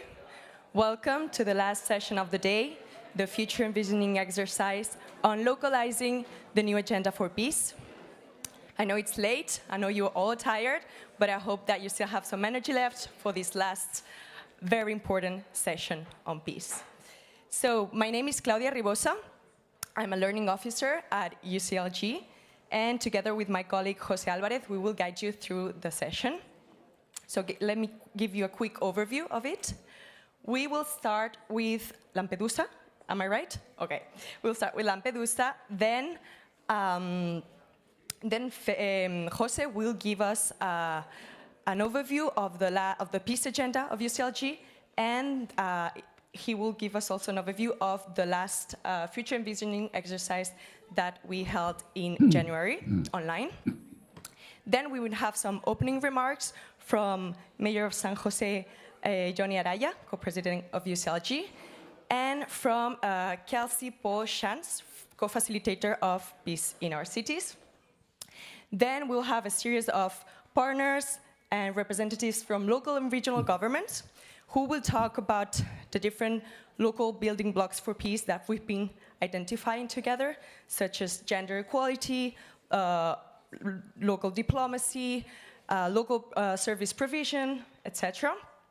And finally, we will have an agora, an open floor, where we invite all of you to participate, to bring issues that will be important for peace building in the coming years. So, before we start the session, just remind you that there is interpretation in Italian for this session. So, in case you need it, please switch to the Portuguese channel. And that's it from my side. Over to you, Jose. Thank you, Claudia. If we could, before introducing Lampedusa, I'd like to give a few words to frame the session, to discuss the way that we've gone since the local peace-building movement started in 1913 already. I would just like to say that, very briefly, the current global context is incredibly challenging, and it's been local and regional governments who have been feeling the brunt and feeling the fallout of the current crises that we're living in. We're seeing all over the world, in our town squares, in our streets, the division and the conflicts that can be felt all over the world.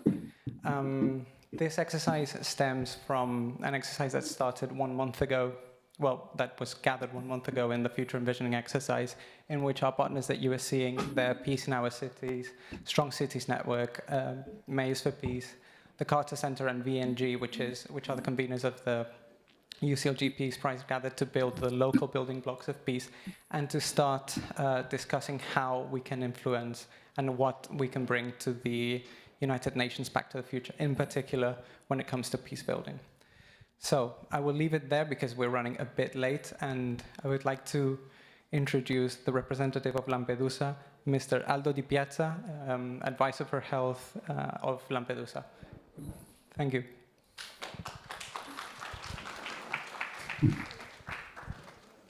Buongiorno a tutti.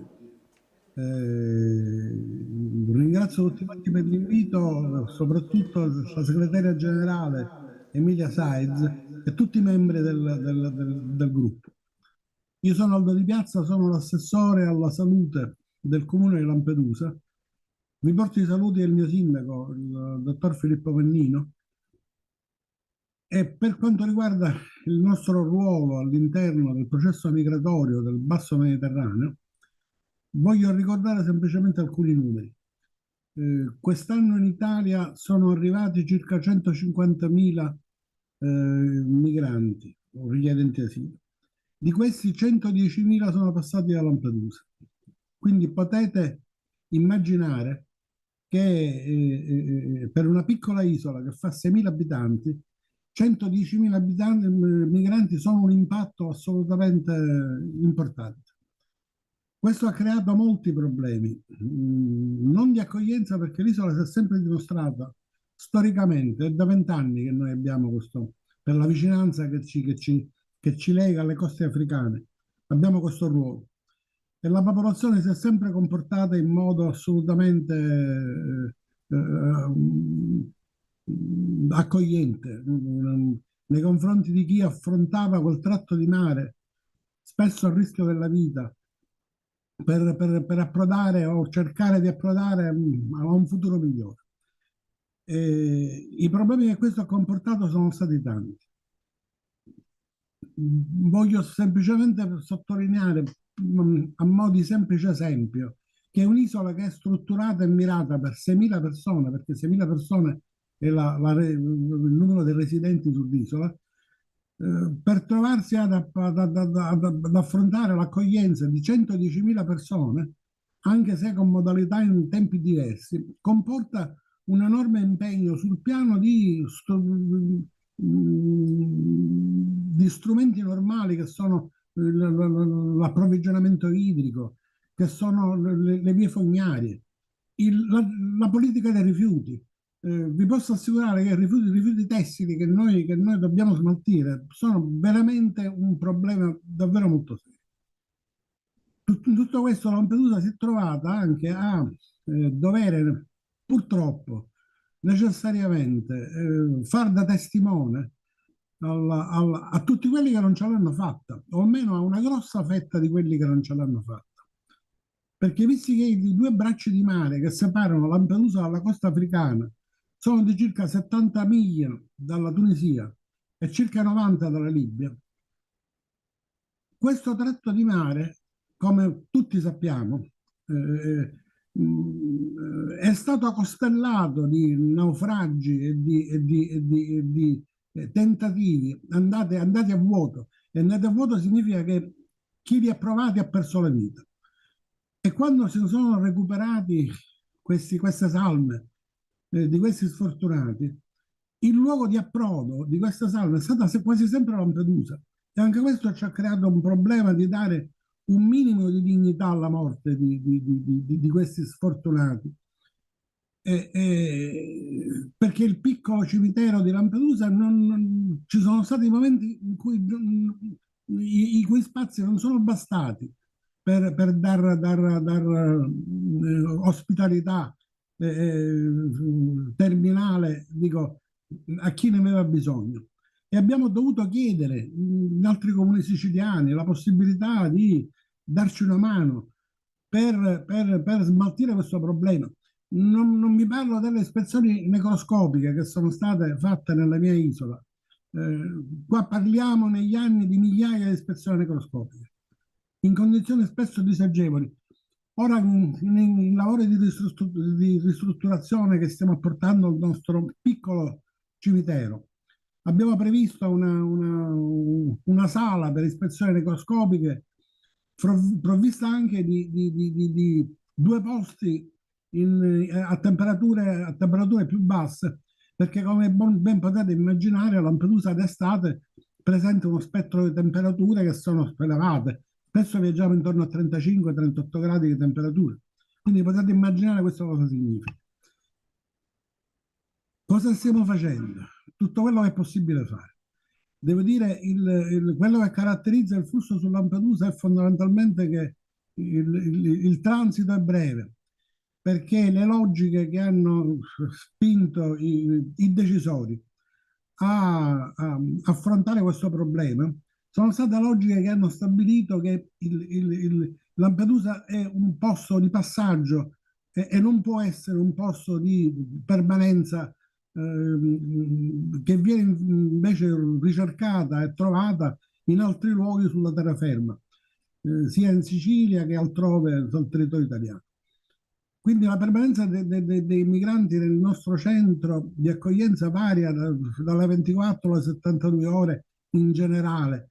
Diciamo da quando è responsabile dell'accoglienza nell'hotspot di Lampedusa è stata affidata alla Croce Rossa italiana, quindi un ente capace di erogare uomini e forze sicuramente all'altezza. Si è molto migliorata la situazione e in realtà il transito è sempre abbastanza breve. Noi abbiamo cercato di risolvere, perché noi ci occupiamo anche dell'aspetto sanitario, col grande aiuto dell'ASPA di Palermo,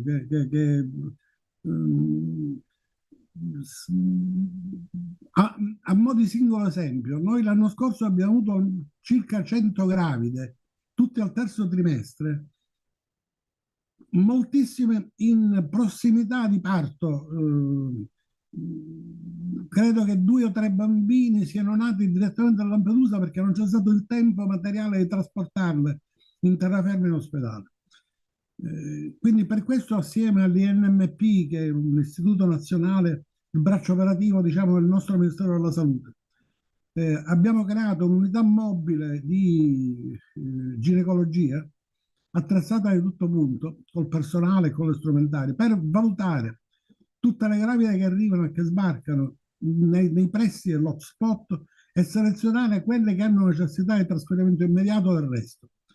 Questo per rendere più razionali i servizi. All'interno di questo lavoro stiamo anche, per esempio, cercando di individuare i migranti portatori di tubercolosi attiva bacillifera, per metterli in cura loro innanzitutto e per evitare che questo possa diventare motivo di contagio per altri e per tutti gli addetti al problema flussi migratori.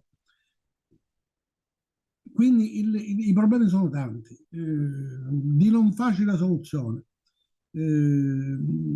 Quello di cui sono convinto anch'io è che fare tutti quanti unione, cioè legare insieme tutte le realtà che si misurano con questo problema, non è purtroppo una soluzione, perché le soluzioni sono probabilmente ben altre e volano sopra la nostra testa. Dico, ma comunque permette nei limiti del possibile un approccio il più umanizzato possibile verso questi sfortunati fratelli che si trovano a giocarsi a volte la vita a testa e croce. Dico, pur di scappare da luoghi insalubri e di affrontare, di sperare di trovare luoghi migliori. E comunque sono assolutamente convinto che l'unità di tutte le realtà che condividono questi problemi, quindi il creare una rete fra di noi, è sicuramente importante, perché ci aiuta a lavorare con più efficacia sui decisori politici, che poi sono gli ultimi a volte a stabilire le regole di ingaggio, se così possiamo chiamarle, su un problema le cui soluzioni forse non sono né vicine né semplici, ma che la storia ci porta a misurare. Vi ringrazio per l'attenzione, un saluto a tutti quanti.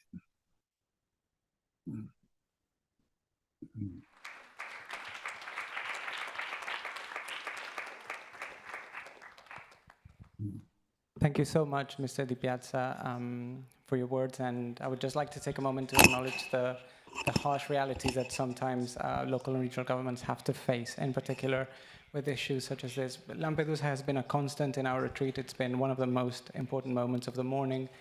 And the realities that migrants and refugees face are in all of our minds, and they will continue to be throughout the week. So thank you so much. Permítanme pasar ahora al castellano para introducir al alcalde de San José, Costa Rica, y copresidente de CGLU, Johnny Araya, para que nos dé unas palabras de bienvenida. Alcalde, cuando usted quiera.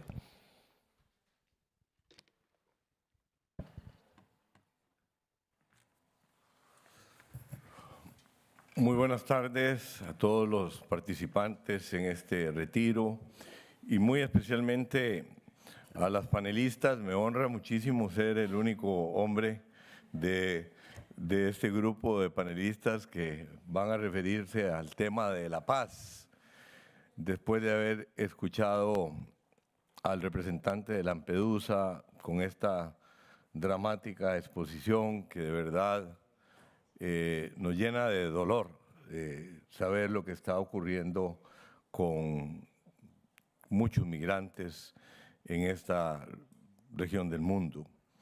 Bueno, me toca a mí hacer una introducción sobre el tema de la paz. Y tengo que empezar diciendo que yo provengo de un país, Costa Rica, que hace muchos años le declaró la paz al mundo. Somos un referente mundial por la paz y por la protección del medio ambiente. Nuestro país, después de una guerra civil conocida como la Revolución del 48, porque se llevó a cabo en 1948, el líder vencedor de esa revolución, de esa guerra civil, la primera decisión, por cierto, de origen catalán, don José Figueres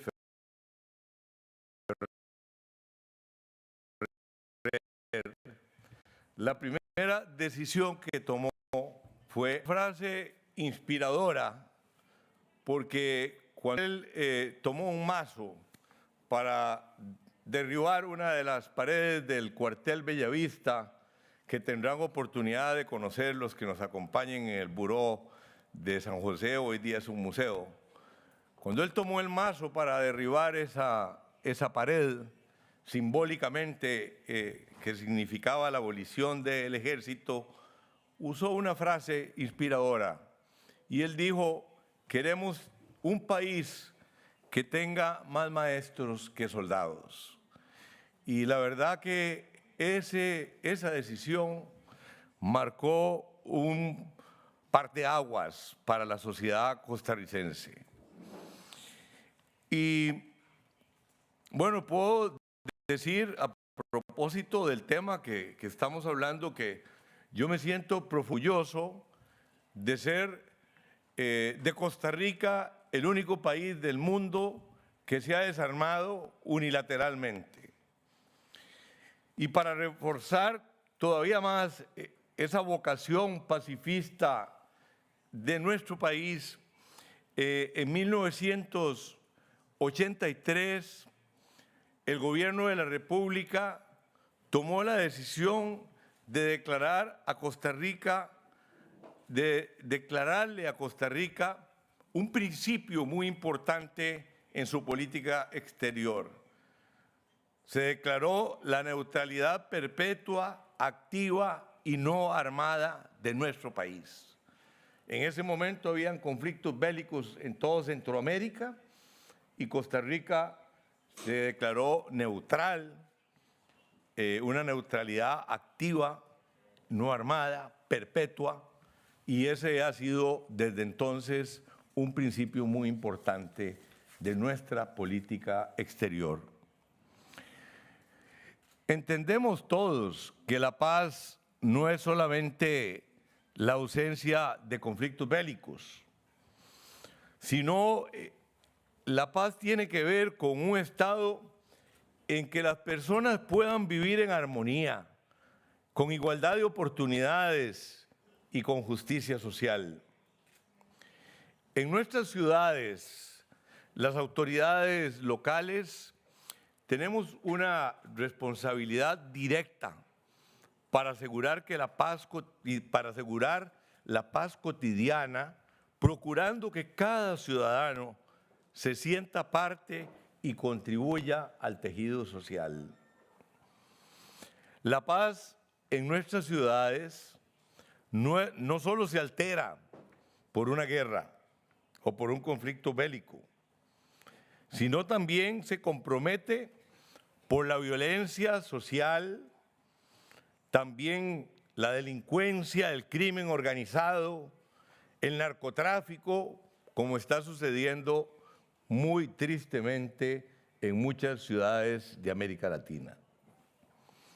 Por supuesto que frente a esos fenómenos es necesario tener una respuesta policial, muchas veces represiva. Pero la mejor respuesta y la más sostenible no es la policial, es todo lo que tiene que ver con la prevención. Y por eso debemos contribuir a forjar un modelo de sociedad más incluyente, con menos pobreza, con menos desigualdad. Evidentemente, construir un modelo de sociedad de esa naturaleza trasciende las competencias de los gobiernos locales, porque eso tiene que ver mucho con el tema estructural de la economía, tiene que ver mucho con orientaciones de carácter ideológico, pero sí que los gobiernos locales podemos ayudar, podemos contribuir a forjar ese modelo de sociedad. Debemos tener nuestra propia agenda social, dirigida a los sectores más vulnerables, promover espacios y programas para el deporte, la recreación, la cultura, ayudar a que se mejore la educación pública, evitar la deserción escolar, tener una estrategia de desarrollo económico local que permita, entre otras cosas, la generación de empleos. Y hablando de los pilares de la paz en el plano local, como se le ha llamado a este foro, voy a mencionar tres a modo de introducción. El primero, inclusión y participación ciudadana. Que los miembros de la sociedad se sientan representados y se sientan escuchados.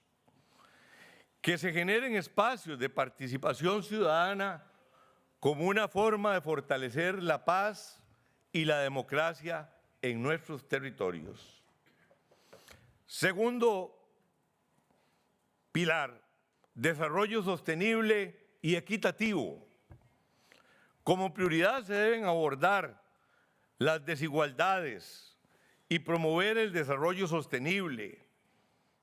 Acciones en el campo económico y social enfocados a reducir la pobreza, garantizar el acceso a la educación, como lo dije anteriormente, a un empleo digno y a servicios básicos.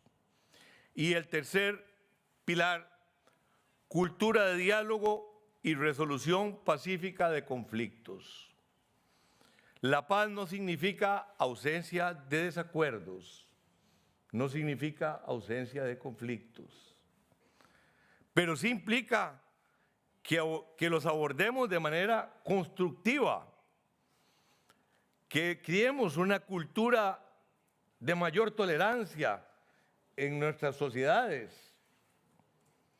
Debemos fomentar una cultura de diálogo y mediación, donde la resolución pacífica de conflictos sea siempre la norma.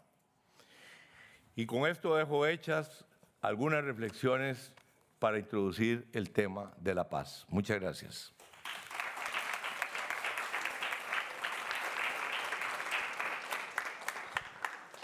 Muchísimas gracias, alcalde, copresidente. Qué mejor para introducir el tema de paz que un representante de un país que no tiene ejército por voluntad propia. Nos ha dejado muchísimas perlas para abordar el tema de la consolidación de paz a nivel local.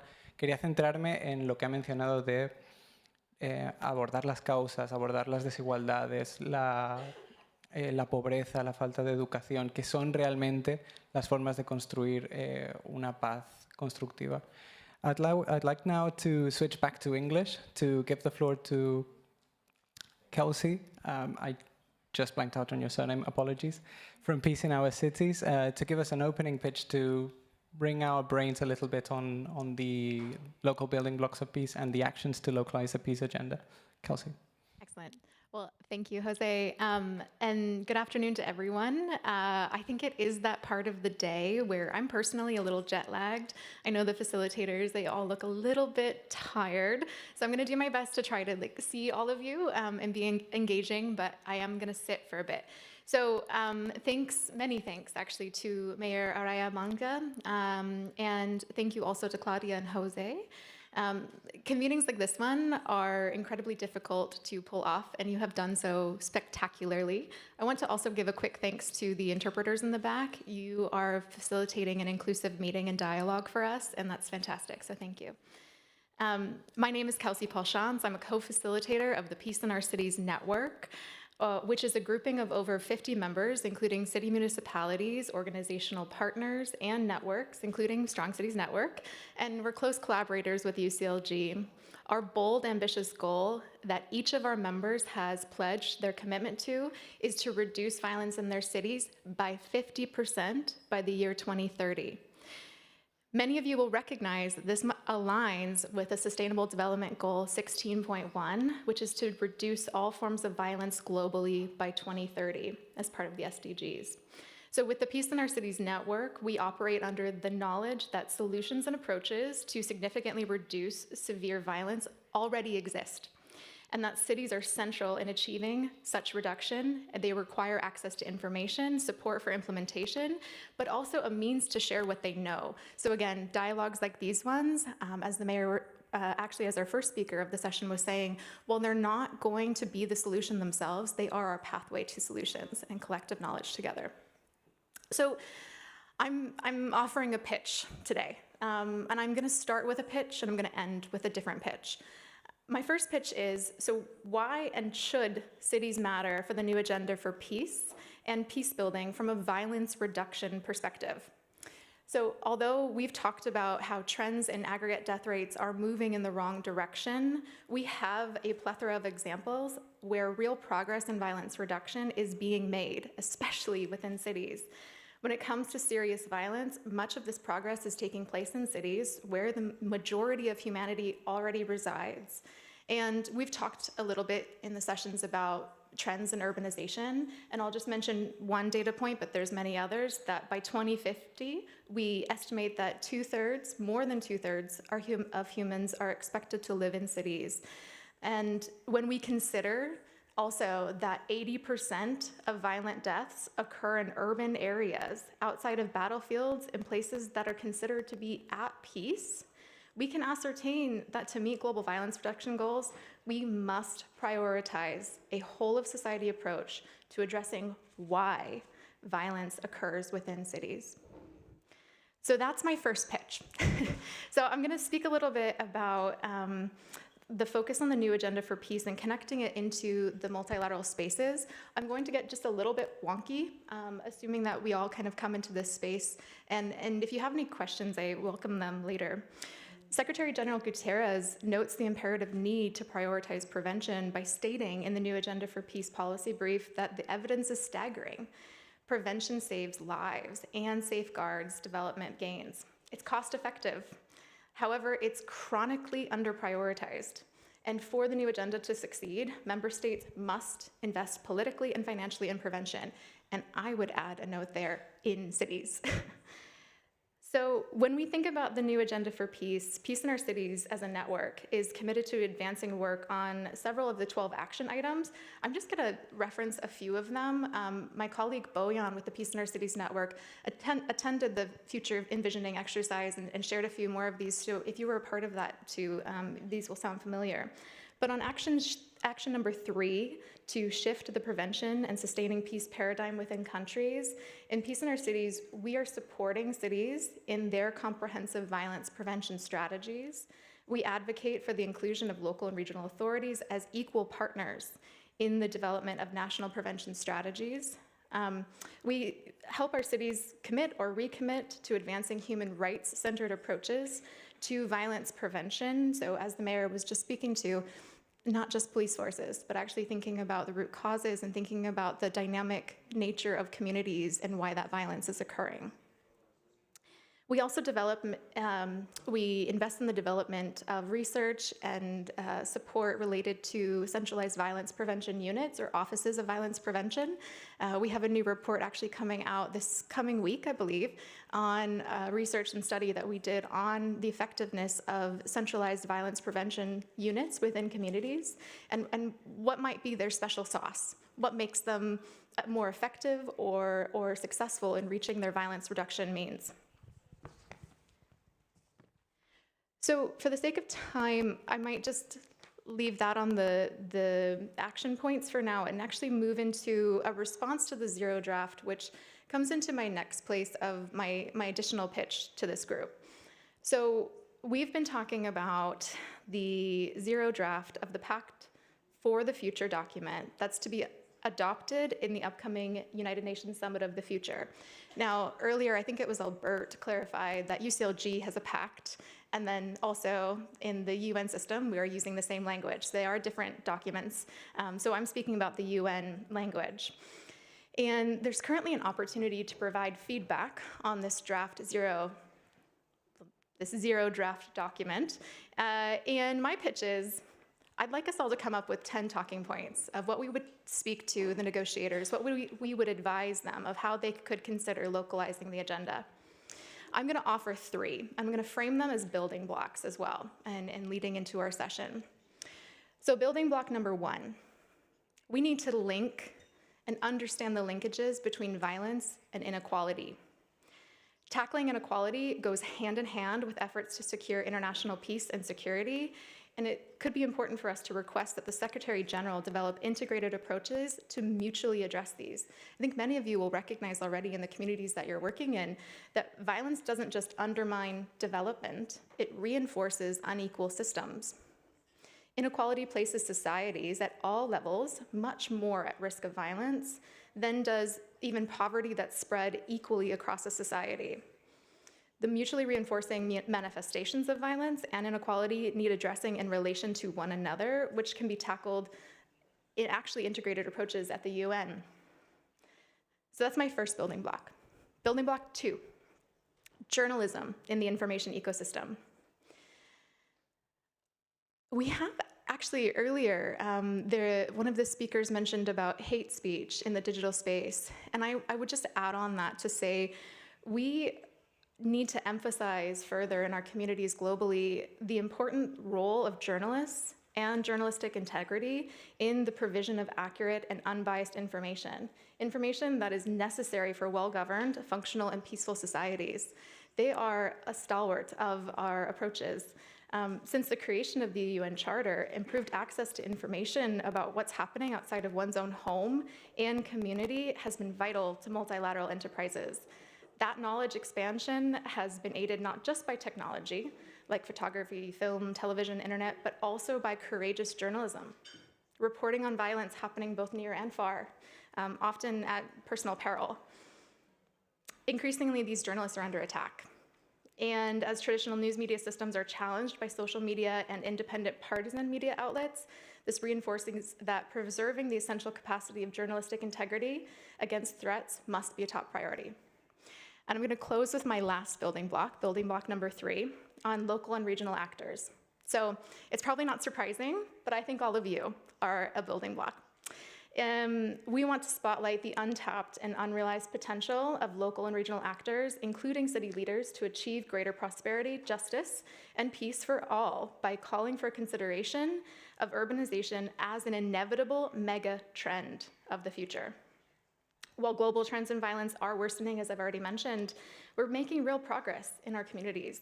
And I think we should talk about that more. The future is urban, and our Pact for the Future must prioritize urban peace and security. So thank you for letting me share 2 pitches, 2 sets of pitches, I should say. I look forward to hearing from our speakers, and thanks for your attention, and thank you to the organizers.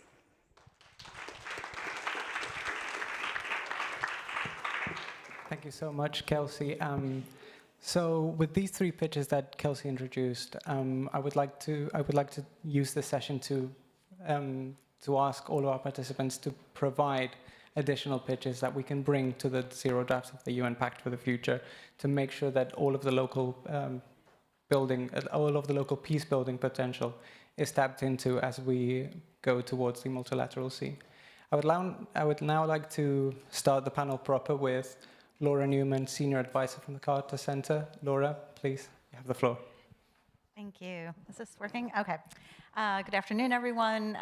I'm Laura Newman. I'm with the Carter Center. It's a non-governmental organization headquartered in Atlanta and led by former US President Jimmy Carter. And I too want to start by thanking Amelia and UCLG and this entire team. You all put us to shame. Like, every moment is better than the next. And I told them my 4 minutes starts after I say my thank yous. Yesterday, I had the opportunity to go on a field trip and see some of the work that's being done here with public-private partnership, and that was amazing. Then I came back, and there were all these great panels in the afternoon, and I learned so much then. And then this morning, we had that great work together. And then the marketplace, I'm going to steal. And then this afternoon, as Kelsey said, I learned that you have 2 packs for the future, but really UCLG's is way better. So congratulations. And the final thing I want to congratulate is, oh my gosh, you put together a newsletter every single day. I just spent the last month trying to put together a newsletter. I guess the big question is, as building blocks, how do we steal your entire team and bring them to other places? So I think I want to start. I'm going to get into building blocks. You can start my 4 minutes now. As much as we consider multilateralism and these various initiatives, and you said it yesterday, Amelia, we need to know why we're at the table and what we bring. But I think even more important, we need to consider what we being local and regional governments are going to get out of this. Because frankly, the more we think about the multilateral institutions, the more we realize that they need us, local and regional governments, a lot more than we need them. When they look, yay! Thank you. He promised to clap. I mean, when we look at the SDGs, national governments, we all know, are not doing well on their targets. But when we look at local and regional governments, they're doing amazing work, super innovative, super committed to people. So I just want us to remind ourselves that as much as we want to be part of the UN, really where the fun is, where all the magic sauce, as you said, is at the local and regional governments, and especially on issues of human rights and gender. And that's what I was asked to speak to quickly today. So when we speak of localization, and I will just say as an aside, everybody's using the word localization. And I think it means really different things to different people. And so as we move forward, really understanding what that means to us, we're already very local versus like when the bilaterals, USAID has all of a sudden realized, sorry, is there anyone here from USAID? Okay. When they've all of a sudden realized, I do need funding still. No, but when they've all of a sudden realized that working at the local level means listening to local voices, that's what you all have already been doing. So we should be clear what we mean by localization. But I think what we mean is local tools and experiences that serve, as you said, the building blocks for greater trust in government and democracy, and people's lives are improved. When human rights and gender equality are not intentionally incorporated into and actively engaged as part of these building blocks, it's going to undermine all other city efforts. As we know, there remains an incredible gap between women and men in terms of the exercise of rights, economic empowerment, and democratic participation. We heard it yesterday, we know this, 33% of all women around the world have experienced some form of sexual and gender-based violence. At the executive level, there are 26 countries where women serve as heads of state and or government. At the current rate, gender equality in the highest positions of power will not be reached for another 130 years. In 2017, the top 300 cities, of the top 300 cities, only 8.5% were led by women.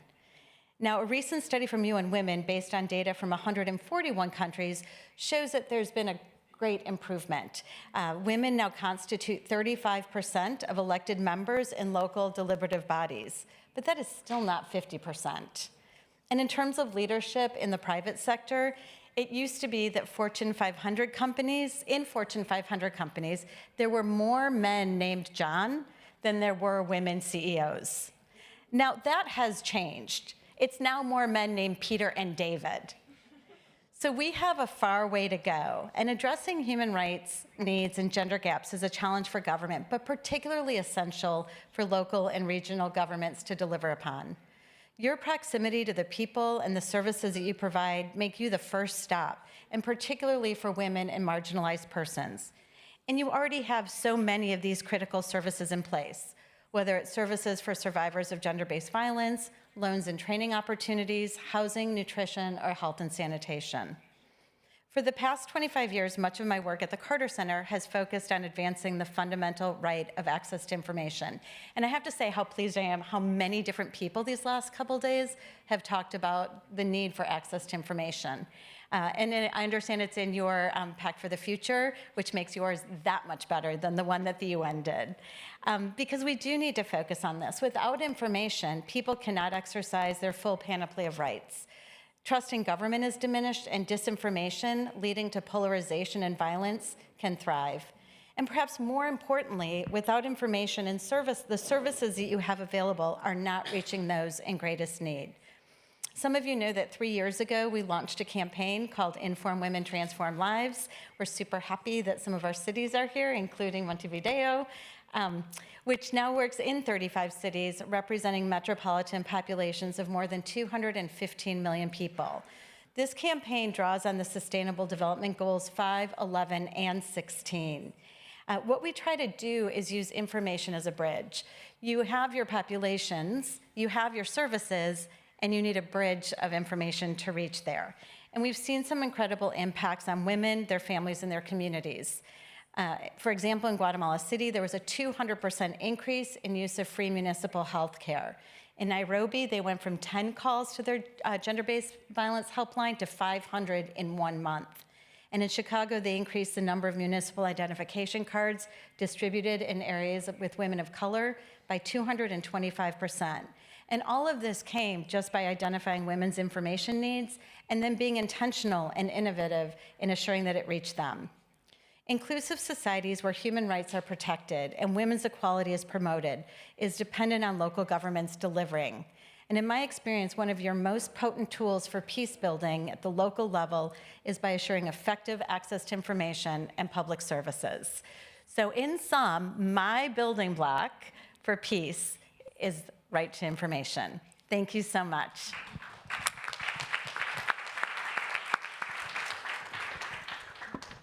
Thank you so much, Laura. First, for the kind words that you dedicated to the team and to our colleagues from On Cities who developed the Municipal Times. And second, for bringing us your building block for peace, which is the access to information, which is also in our Pact for the Future. We hope it'll be in the UN Pact for the Future. And we hope that it'll help us rebuild trust with our communities and institutions. I would now like to give the floor to Carola Gunnarsson, the UCLG Special Envoy for Freedom, Solidarity and Fighting Violence Against Local Political Leaders, and UCLG Vice President for Europe. Carola, please, you have the floor. Thank you very much. Malala. I think you all remember Malala Yousafzai.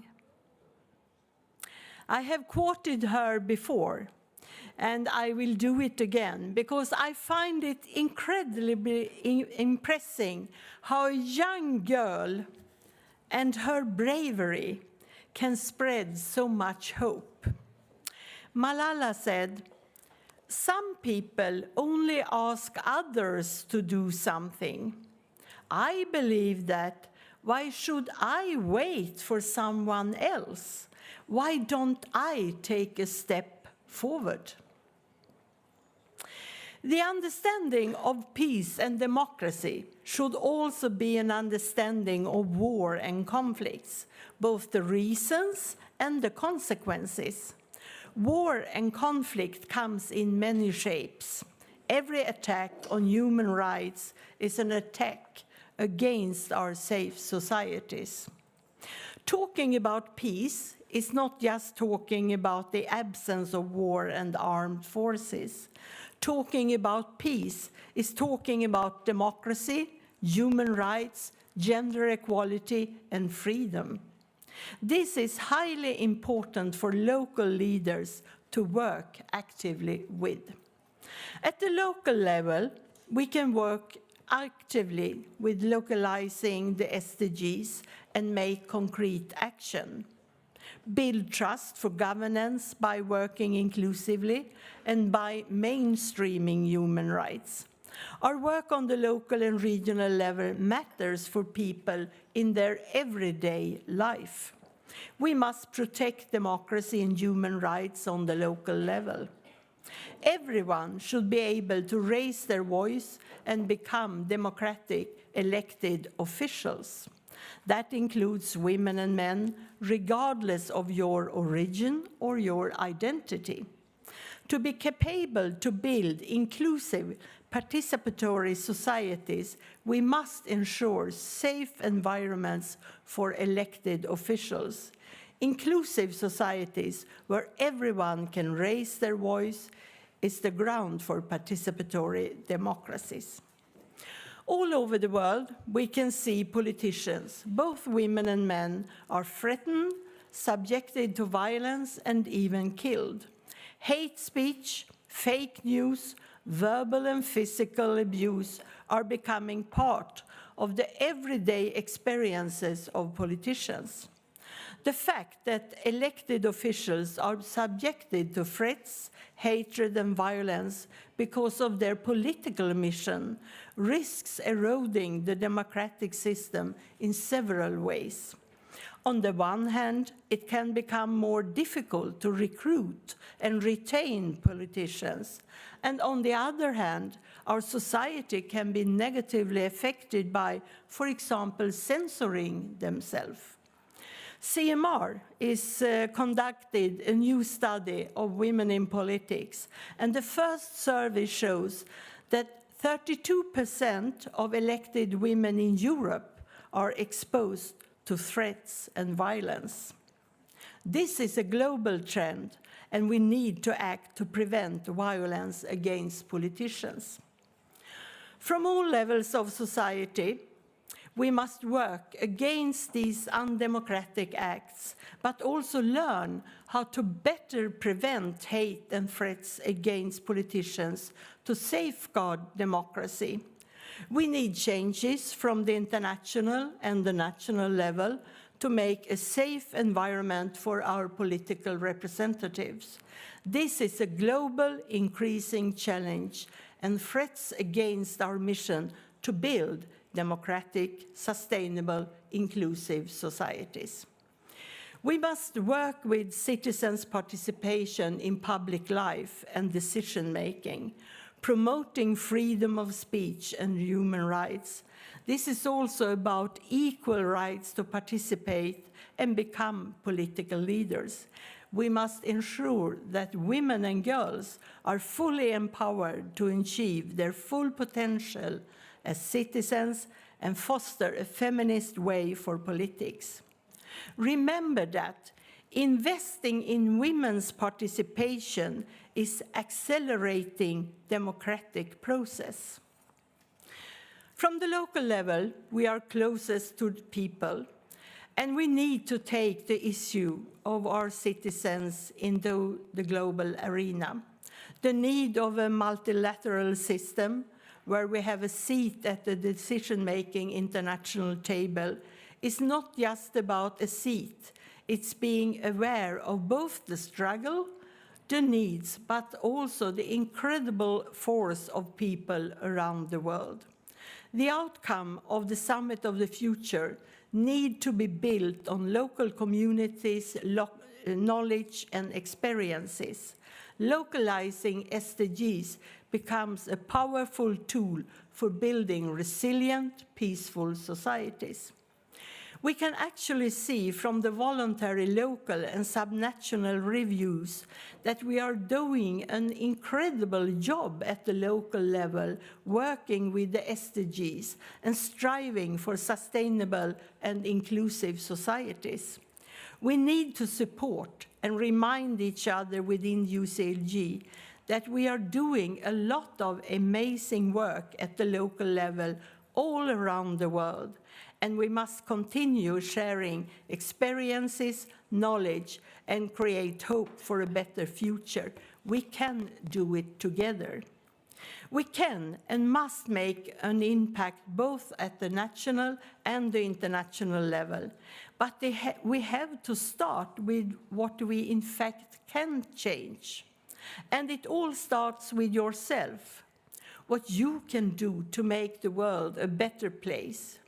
We have to focus on what we really can change, and it starts in your local community.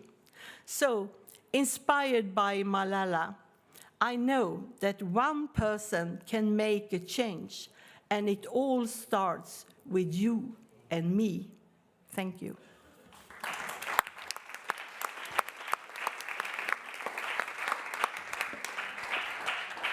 Thank you so much, Special Envoy, for your words. I would like to address again that Carola Gunnarsson addressed the importance of building trust, of local democracy as a beacon of rebuilding trust, and of fostering participation of women and girls as a way to increase equality, and again contribute to constructing trust with our institutions.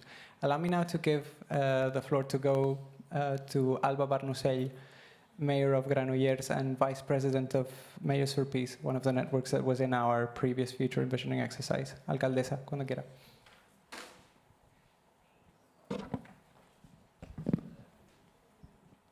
Gracias. Thank you very much. Buenas tardes a todos y a todas, y agradecer a Emilia y a CGLU, a todo el equipo, por darnos este espacio y tiempo para compartir reflexiones y aportaciones sobre la construcción de paz.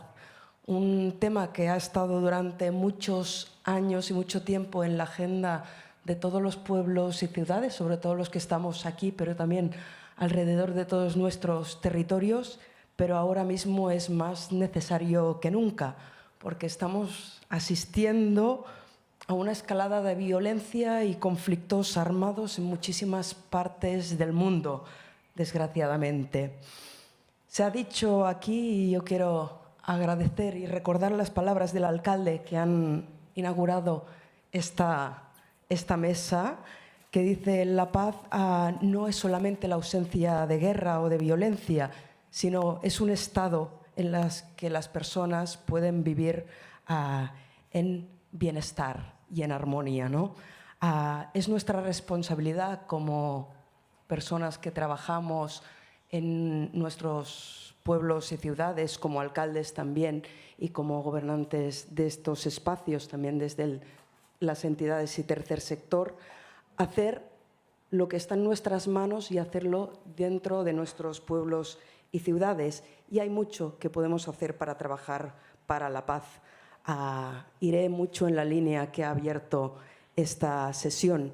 Y también lo decía Carola Gunnarsson cuando hablaba de respeto a los derechos humanos, respeto a la democracia, respeto a la cohesión social, a la sostenibilidad. No podemos hablar de paz sin hablar de todo esto.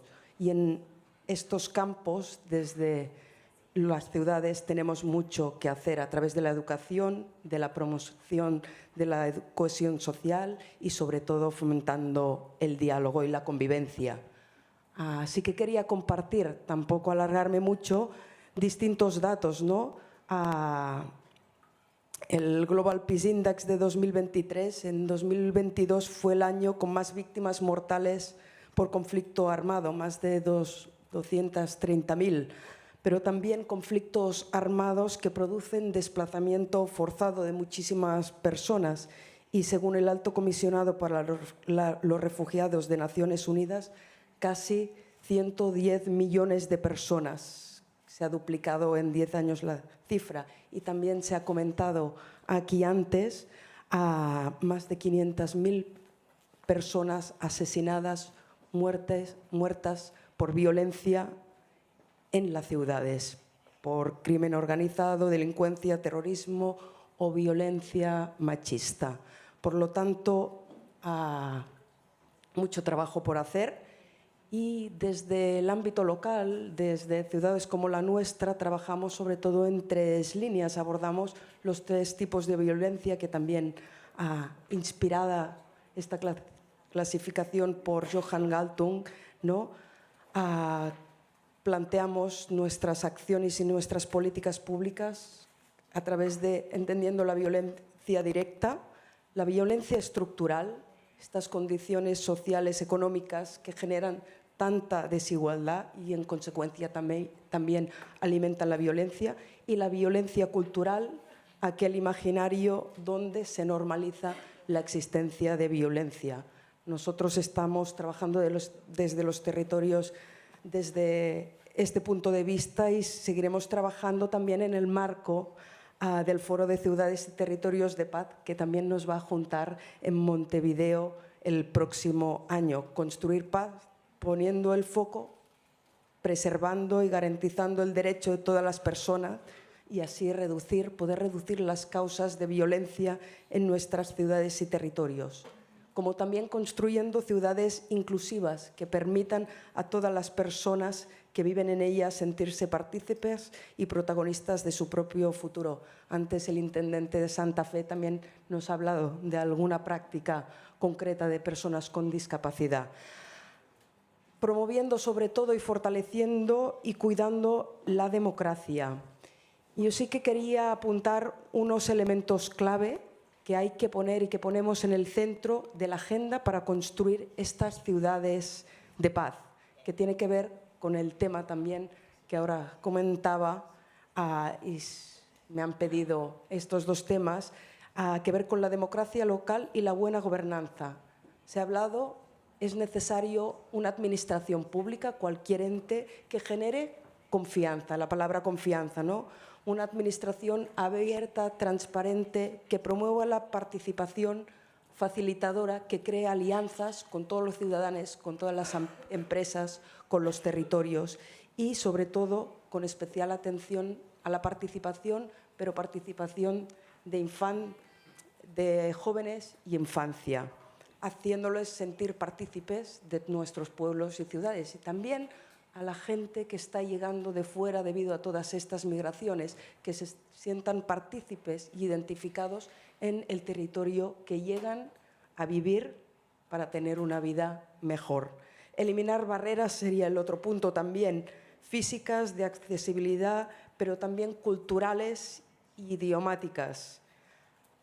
Y sobre todo, y hacía referencia a Kelsey, invertir en prevención. ¿A través de qué? De la educación. La educación como un elemento y como una pieza clave más allá de la escuela, promoviendo ciudades, pueblos, educadores en el concepto más integral, creando ciudades como unos espacios de respeto a la vida y a la diversidad y, por lo tanto, la educación como este proceso permanente de transformación de nuestras ciudades y territorios hacia espacios donde todos podamos respetar la diversidad, la libertad y vivir en paz. Esté también trabajando para el bien común. También, y se ha dicho aquí, como elaborando agendas locales de paz. Y no entro en los apuntes porque lo conocéis todos bien, pero y después el tercer punto, sobre todo, trabajar en red dentro de la propia ciudad con distintos agentes, trabajar en red y hablando continuamente con otras ciudades, entorno inmediato, dentro del país, pero también en redes internacionales como estamos haciendo aquí, con otros territorios también, entendiéndonos, sabiéndonos diferentes y consensuando y aunando lo que tenemos en común y también desde nuestra ciudad y desde las ciudades comprometidos con la paz global, como estamos como Granollers y muchas ciudades de aquí en la red de Mayors for Peace. Y ya para terminar, algunos retos y alguna reflexión, ¿no?, que ya se han comentado, cómo seguir en este camino, acelerar la implementación de la Agenda 2030, una agenda que, como decía el alcalde de Soria, Carlos, una agenda de transformación radical, nos la creemos y tenemos que acelerar la implementación. Los 12 objetivos de la nueva Agenda de Paz, que son complementarios y deben ser trabajados conjuntamente, como estamos haciendo aquí. También necesitamos poner en consideración este modelo económico, industrial y de consumo que vivimos, que provoca una necesidad de recursos naturales que nos conduce en ocasiones a vivir y a vulnerar derechos para obtenerlos. Por lo tanto, ponerlo también de relevo, esta crisis climática y de recursos. Por lo tanto, también cómo caminamos en este camino para la construcción de paz hacia la perspectiva y a conseguir una justicia climática. Lo ha comentado Laura también, transformar las dinámicas de poder basadas en el género también, ¿no?, a estas estructuras patriarcales también muy inmersas en nuestra sociedad. ¿Cómo podemos construir esta construcción de paz desde otra perspectiva? Y retos que son globales, y perspectivas y retos que necesitan también de soluciones globales, pero necesariamente locales para una mayor gobernanza mundial. No estamos en el momento más esperanzador para juntarnos, pero sí que estamos en un buen momento, como demuestra este retreat y todo el trabajo de CGLU y todas las redes y territorios que están aquí, porque es desde la gobernanza compartida y desde las alianzas que juntos construiremos esta paz mundial para la que estamos trabajando desde nuestras ciudades. Muchísimas gracias por el trabajo. Muchísimas gracias, alcaldesa. Sus palabras me recordaban un poco lo que se comentaba en la anterior sesión, que el ODS 16 está en el centro de todo, que no podemos abordar el resto de ODS sin hablar de paz, sin hablar de buena gobernanza, sin hablar de educación, de cómo construir ciudades educadoras. Muchísimas gracias por traer a colación las 3 manifestaciones de la violencia que desde CGLU venimos trabajando también en los foros de ciudades y territorios de paz que empezaron en Madrid y que continuaron en Ciudad de México, Bogotá y que pronto veremos también en Montevideo. Muchísimas gracias y nos quedamos no queremos abrir mucho el melón porque la idea de cambiar, de construir un mundo de paz cambiando el sistema capitalista actual igual no nos da tiempo, pero quisiera cambiar de idioma de nuevo and give the floor now to Alison Curtis, Deputy Executive Director of Strong Cities Network. Alison, please, you have the floor. Rookie mistake straight away.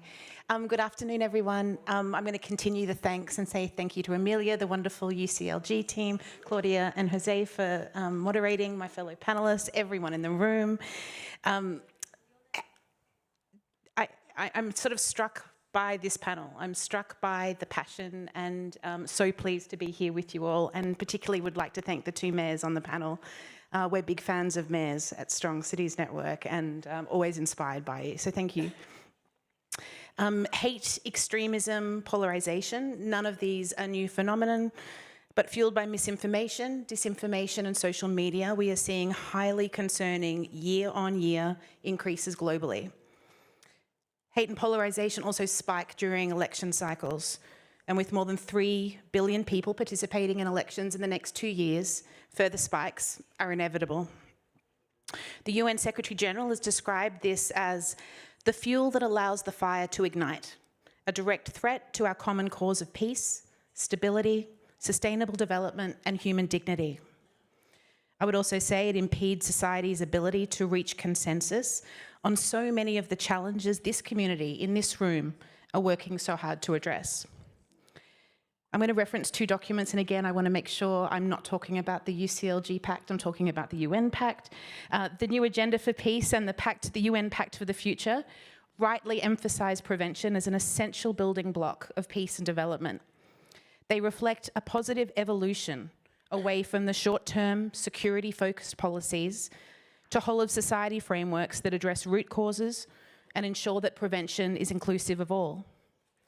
And consistent with the considerable investments already made, they recognise the key roles of civil society, of actors at the international, regional and national levels. Yet the crucial role that local governments can and must play in both prevention and response to hate, extremism and violence remains overlooked and unrecognised in these documents. Kelsey, this is my shout out. Local governments are uniquely placed to drive forward whole-of-society responses informed by the concerns and needs of their local communities. I know I'm preaching to the choir here. No one has to tell this group of the importance of local government, and I won't belabor the point, except to say that the unit of government is closest to local populations, regular touch points with individuals and communities through the delivery of local services. Cities are uniquely positioned to identify, understand, and facilitate the prevention of violent extremism in their communities. When embraced as such, cities can be the engines needed to drive and coordinate prevention and response at the local level, catalysing and making more sustainable the investments in prevention at the international, regional, and national levels by embedding them in localised service delivery. It is the Strong Cities mission to address this gap. A network of more than 230 cities globally, and a platform for the sort of peer learning and exchange of concrete approaches, good practices and frameworks for city-led prevention and response. Yesterday, we had the privilege of hearing from the Mayor of Utrecht and the Mayor of The Hague, both proud Strong Cities members. The Mayor of The Hague is also the co-chair of our steering committee. Both are powerful and passionate advocates for how local governments can de-escalate societal fissures and how unlocking the potential of local governments in prevention will bring us closer to the localization of the peace agenda.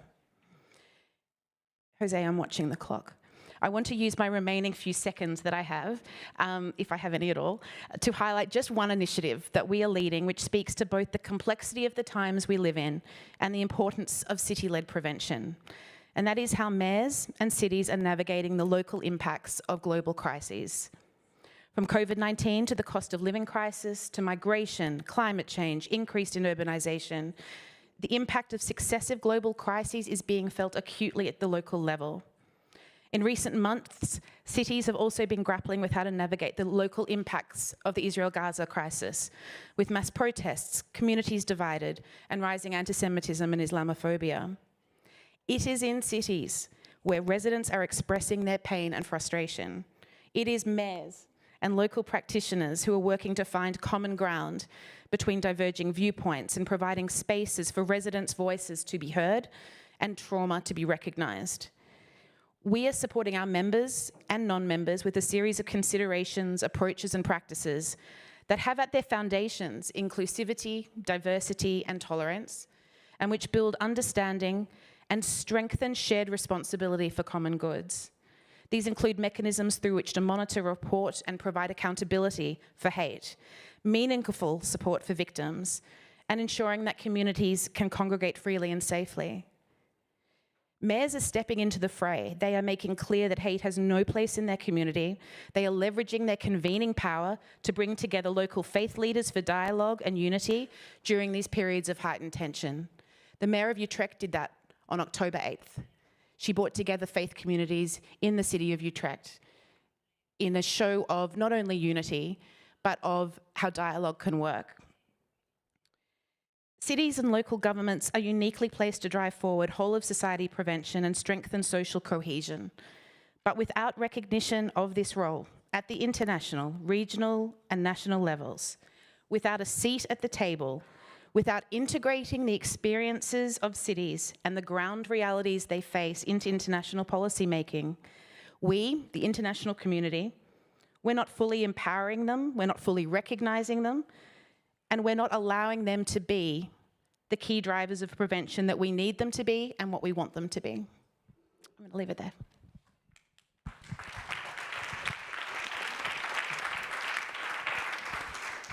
Thank you so much, Alison. I promise I wasn't looking at the clock when you... However, I would just like to say that we appreciate how you're bringing to the conversation the fact that in spite of what local governments are doing and how they wish to be seen in the international sphere, we are still not there yet, and the zero draft of the UN Pact for the Future proves that we still have long ways to go and that hopefully we will start getting there sooner rather than later. The last two participants of this exercise are Renske Steenbergen, Deputy Director of VNG International, and Fabiana Goyeneche from the city of Montevideo, Head of International Relations. And they both represent two of the peace-building mechanisms of UCLG, being the UCLG Peace Prize and the UCLG Forum on Cities and Territories of Peace, which will take place in Montevideo next year. I would now like to start with Renske to give us some insights on the Peace Prize. Thank you, Renske.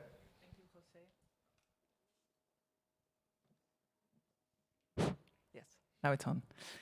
Thank you, Jose, and thanks to all the panelists for these insightful contributions. Very inspiring, and also great that we're all women. Apparently, all women need to can contribute better to peace. Also, the mayor of Jose, of course, from the important Costa Rican example that you gave before. What I think is that we should do is three things. First of all, we need to open our eyes. We need to open our eyes to a lot of forgotten conflicts that are in the world. And I particularly look to my right to our African colleagues, because who is talking about the war in Sudan? Who's talking about the war in DRC, in Mali, in Ethiopia? We really need to stand up, and the international community should be much more vocal and much more supportive of what is happening there. And we, from the Association of Municipalities in the Netherlands, from the International Cooperation Agency, we have projects in all of these countries. And we are in a daily dialogue with our people on the ground, within the local governments, and see what is happening there and what they need. And that is where comes my second point. We need to identify and address the root causes of conflict. And typically, the three major root causes are the competition for limited resources, the unmet needs of citizens, but also different values and the lack of dialogue between different communities. And I'm very much aware that not all can be tackled by local governments, far from it, but definitely there's a very big impact at the local level, and definitely there's a very important role for local governments to play in addressing these root causes. So, for example, are we providing equal access of services to our citizens? for example, in terms of scarcity of water. I mean, I have seen an example in South Sudan, and I won't be calling names here, but we've seen international cooperation agencies from big multilateral organizations that were placing water points in places without consulting citizens, without consulting the people, like where do you want them to be? How do we make sure we put them in a conflict-sensitive manner, that actually different groups are not conflicting with each other for that same point of water? And that we put them where they need to be, and also that we train people locally so that they can actually maintain these local water points. And I've seen it going wrong so many times that I really want to call also here on this community here that we make sure that local governments can really express their needs, particularly when we want to address these kind of causes of conflict.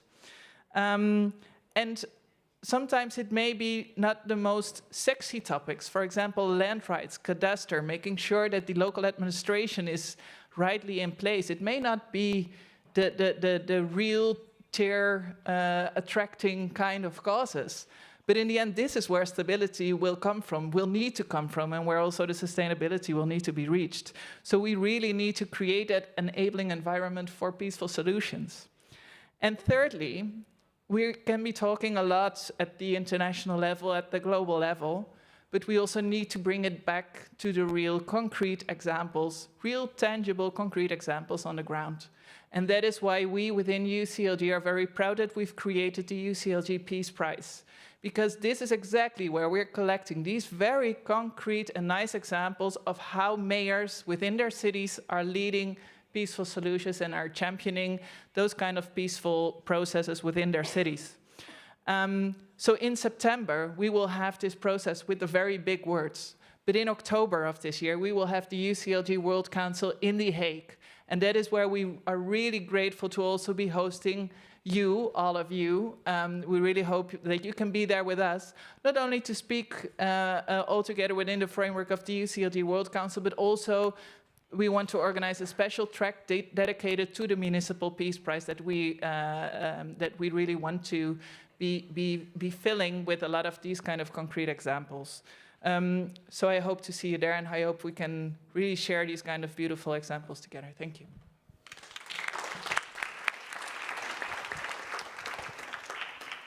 Thank you so much, Renske, and thank you also for bringing to light the importance of addressing not just the conflicts and not just the crises that arise on the ground, but also the availability of resources, the importance of ensuring that local communities are involved in accessing the resources that are necessary for life and necessary to continue to have a peaceful existence. So our last panelist of today, I will switch against the Spanish. Fabiana Goyeneche, Directora de Relaciones Internacionales de Montevideo, tiene la palabra. Muchas gracias, José. Y bueno, en primer lugar, agradecer la oportunidad de poder tener este diálogo, de poder tener este diálogo entre mujeres, que vaya, si las mujeres tenemos mucho para aportar para la construcción de la paz.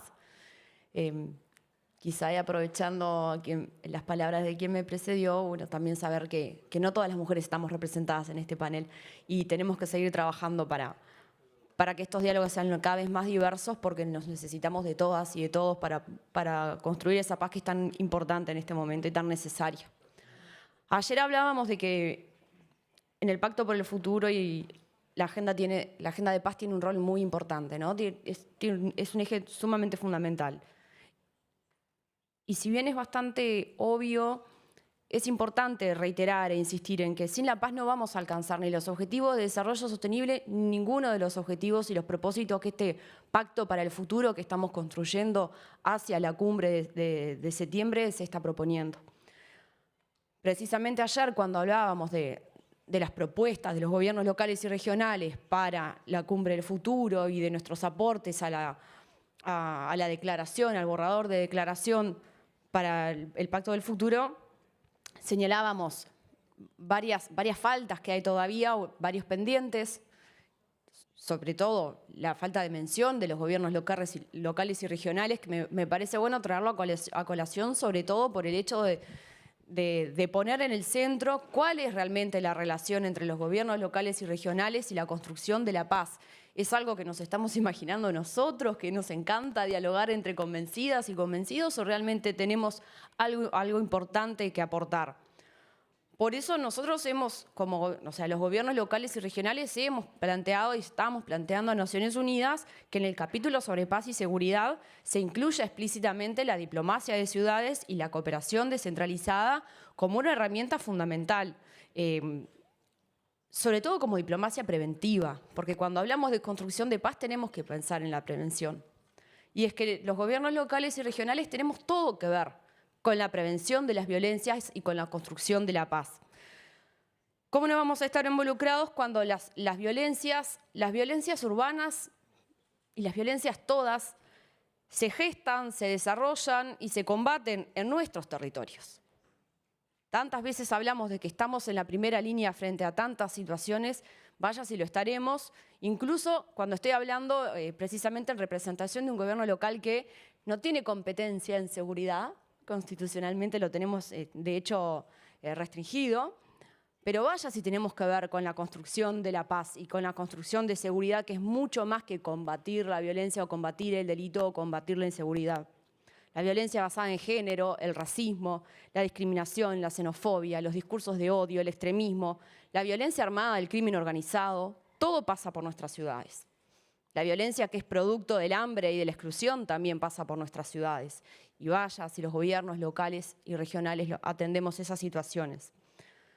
Por eso comprender este fenómeno, desarrollar y recabar información, desarrollar políticas basadas en evidencia, son solo algunas de las cosas que nosotros tenemos para aportar y que podemos hacer. Y no podemos y no debemos hacerlo de forma aislada.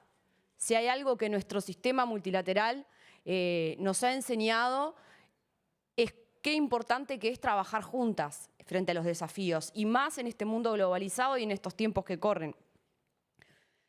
Si las violencias que estamos buscando combatir, si la paz que queremos construir tiene que ver con los resultados de desigualdades estructurales, con desigualdades y violencias históricas, vaya si no tendremos que trabajar juntas y no abordar las situaciones como concretas, como puntuales, o como si las ciudades fuéramos compartimentos estancos que no dialogan entre sí y permanentemente. Y entre nosotras no solamente circulan las personas, los bienes, circulan también las ideas, circulan las buenas ideas y circulan las ideas que hacen daño, circulan las violencias. Las ciudades y los gobiernos locales tenemos una riquísima experiencia en todo esto. Y traigo a colación, y afortunadamente ya ha sido muy mencionado, el Foro de Ciudades y Territorios de Paz, que es un espacio donde compartir preocupaciones, manifestar los problemas que estamos teniendo, los peligros que identificamos, las inquietudes, pero sobre todo creo que es el mejor laboratorio para hablar de las situaciones que queremos afrontar y para encontrar soluciones comunes a esos problemas comunes. Y encontrar un camino y un horizonte hacia al que dirigirnos para alcanzar esa paz de la que tanto hablamos y al fin y al cabo renovar la esperanza de que podemos construir y ser una sociedad mejor, que es al final del día de lo que esto se trata. Por eso también quiero aprovechar la oportunidad y reiterar la mención y aprovechar la oportunidad a invitar a todas y todos quienes nos están escuchando, quienes están acá presentes, quienes están conectados virtualmente, a que participen del Foro de Ciudades y Territorio de Paz, que va a ser en Montevideo en el año que viene, porque realmente el propósito de este foro no es ser solamente un encuentro o un evento más donde vernos, compartir buenas prácticas, dialogar, que son todas cosas importantes, buenas y necesarias, sino que la idea es que sea primero resultado de un proceso que comienza su construcción este mismo año, de investigación, de desarrollo de ideas, de desarrollo de políticas, de construcción de la información y de la evidencia necesaria para poder tener un laboratorio donde construir políticas que den respuesta a esta situación, donde que sean resultado de la innovación, sobre todo, porque a veces tenemos problemas muy viejos, pero no los tenemos que abordar con soluciones muy viejas, ¿no? Sino nuevas, diferentes, pensar fuera de la caja, y eso colectivamente sale mucho mejor. Y sobre todas las cosas, que nos termine dejando herramientas que nos ayuden a transformar la realidad, porque de eso se trata al final del día la construcción de la paz, y de eso se trata lo que todos los días hacemos quienes tenemos algún rol o alguna responsabilidad en un gobierno local o regional. Hacerlo participativamente, hacerlo de la mano de la sociedad civil y de tantos agentes y de tantos actores que sabemos que construyen la ciudad y los territorios con nosotros todos los días. Así que bueno, nuevamente agradecerles, invitarles a Montevideo, el Foro de Ciudades y Territorio de Paz, y a que construyamos esta paz que al fin y al cabo es urgente. Gracias.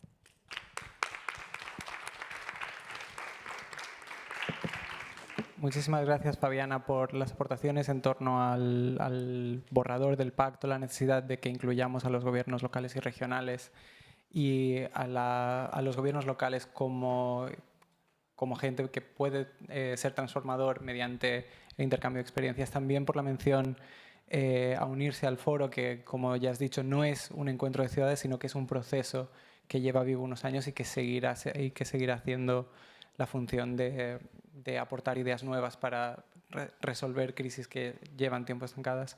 Quisiera darle la palabra de nuevo a mi compañera Claudia para facilitar un momento de open floor, de preguntas y respuestas, por si hay personas en el público que quieran aportar. Muchas gracias. Claudia.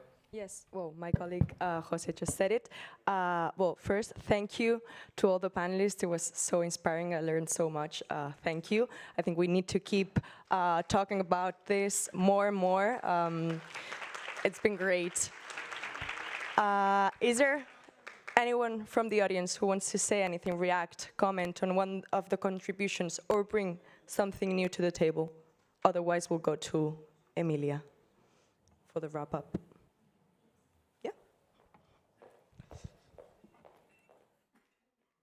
Merci infiniment. À mon tour, je remercie le panel, et surtout que c'est un panel de femmes. Je voudrais partager deux bonnes pratiques au niveau de CGLU Afrique en ce qui concerne la paix et les droits humains. En ce qui concerne la prévention des conflits, nous avons un partenariat stratégique avec le Centre Accord pour la prévention constructive des conflits. Il est basé à Durban, en Afrique du Sud. Alors, ce que nous avons fait, on a conclu un Memorandum of Understanding depuis 2020 et nous sommes en train de renforcer les capacités d'une vingtaine de personnes qui viennent de différents horizons. Ce sont des élus, des fonctionnaires, des collectivités territoriales et nous formons des formateurs. Nous les appelons l'armée africaine pour la paix. Alors, actuellement, on est en train de les préparer pour aller identifier des études de cas sur des conflits qui existent au niveau de leur territoire et nous les aidons à faire de ces études de cas des outils pédagogiques. Alors, ils ont eu cette première formation au Maroc, à Ifrane, pendant une semaine. Ils sont formés par des experts de haut niveau qui viennent de l'Afrique du Sud et du Botswana. D'ailleurs, l'un de ces experts a appuyé le processus de la fin de l'apartheid en Afrique du Sud. C'est vraiment des experts de haute facture qui sont en train de renforcer ce groupe de formateurs, à charge pour ces formateurs d'aller vers les territoires et de promouvoir cette culture de paix et de prévention des conflits et aussi aider les élus locaux et les territoires pour faire face aux conflits. La deuxième expérience, c'est avec un centre qui est basé en Autriche, dans la ville de Graz, qui est une ville réputée pour être une ville des droits humains. Nous avons aussi un partenariat depuis 2017. Nous travaillons ensemble dans un esprit de co-création. Et cette année, il y a un document de travail qui a été élaboré pour aider les élus, que ce soit les gouvernements locaux et régionaux, à mettre en place des plans d'action pour la promotion d'une culture des droits de l'homme au niveau de leur territoire. Voilà, ce sont deux pratiques qui viennent de l'Afrique. Je vous remercie pour votre attention. C'est impressionnant tout ce que vous faites. Personnellement, moi qui suis de l'équipe de CGLU Apprentissage, c'est génial d'écouter toutes ces offres de formation et on les mettra dans notre prochaine newsletter. On fera en sorte. Is there someone else who wants to bring something to the table? Nope? Yeah? Okay. Thank you. Thank you very much, everybody. It was absolutely great and so inspiring to see a round table of only women. Wonderful. Just very, very quickly, in the name of the United Cities of France organization, say that we are working through what we call decentralized cooperation practices, where we are going and creating cooperative processes. And I believe that this plays a very important role in the peace process as we're working together and really getting to know each other better as well, which is a very important thing.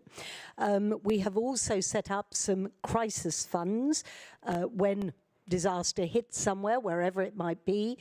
These funds, which are put into by our local government organizations, are then deployed with NGOs and with local governments in the crisis hit areas, which again is a way of getting to know each other and working together. So I just wanted to put that out there. This is the way we believe we can contribute very concretely, very practically to the peace process as well. Thank you.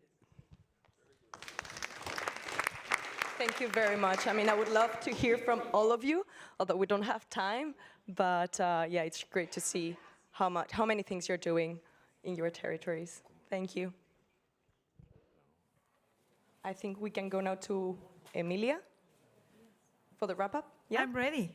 There you go. Thank you. No, thank you very much. Thank you to all the panelists. And thank you to the team as well, everybody that has worked to put this together. I have to confess, it was a very difficult decision to do this session right here, right now, in these times. And when we decided that we wanted to do something like that, we decided also to work towards that through the future envisioning exercise and engaging all of these new partners that you see here, which are new and old in a way because we've been working with you for a while, but just to give shape to that. We also decided that in order to have this very healthy, positive, forward-looking vision around peace, we had to have a very political, tougher discussion, probably at some point in the retreat, and we did. And that was Monday. That was Monday afternoon. And I think it is important for us to realize the evolution that we have had as a group, right? So it's not everybody is still here, this is true, but the mood has evolved. We've been discussing these things from different perspectives, and we are no longer only stuck in the conflict part of it, but in the solution part of it.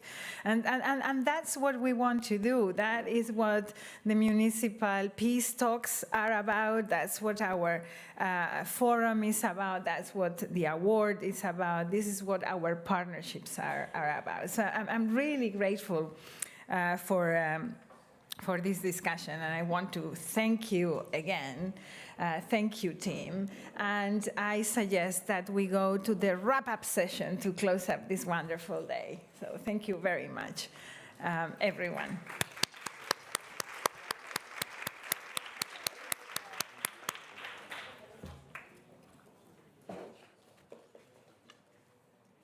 I am waiting for the music that I like. Yeah. Without music, I cannot do the special moment that I wanted to do. So yeah, here it is. Yeah. Now, and the special moment this afternoon is we have a very interesting new study that we have done, Rising to the Challenges of Food Insecurity. In this study that we have done, we have put together information on initiatives in Amman, in Antananarivo, in Catalonia, in Chefchaouen, in Durban, in Montpellier, in Rufisque, in São Paulo, in Siem Reap, and in Vancouver. As you know, the food industry that we have is an industry. And that industry sells food, but it doesn't always sell nutrition, and is also not always interested in feeding people. And so you could think, well, there is nothing that we can do about it, but we have discovered that local and regional governments have a very, very important role to play to change that, to actually guarantee access to healthy food. The examples are here, and this is only the start of our work. So please check it out. Our media moment today goes to food security. Thank you very much for that. Yeah.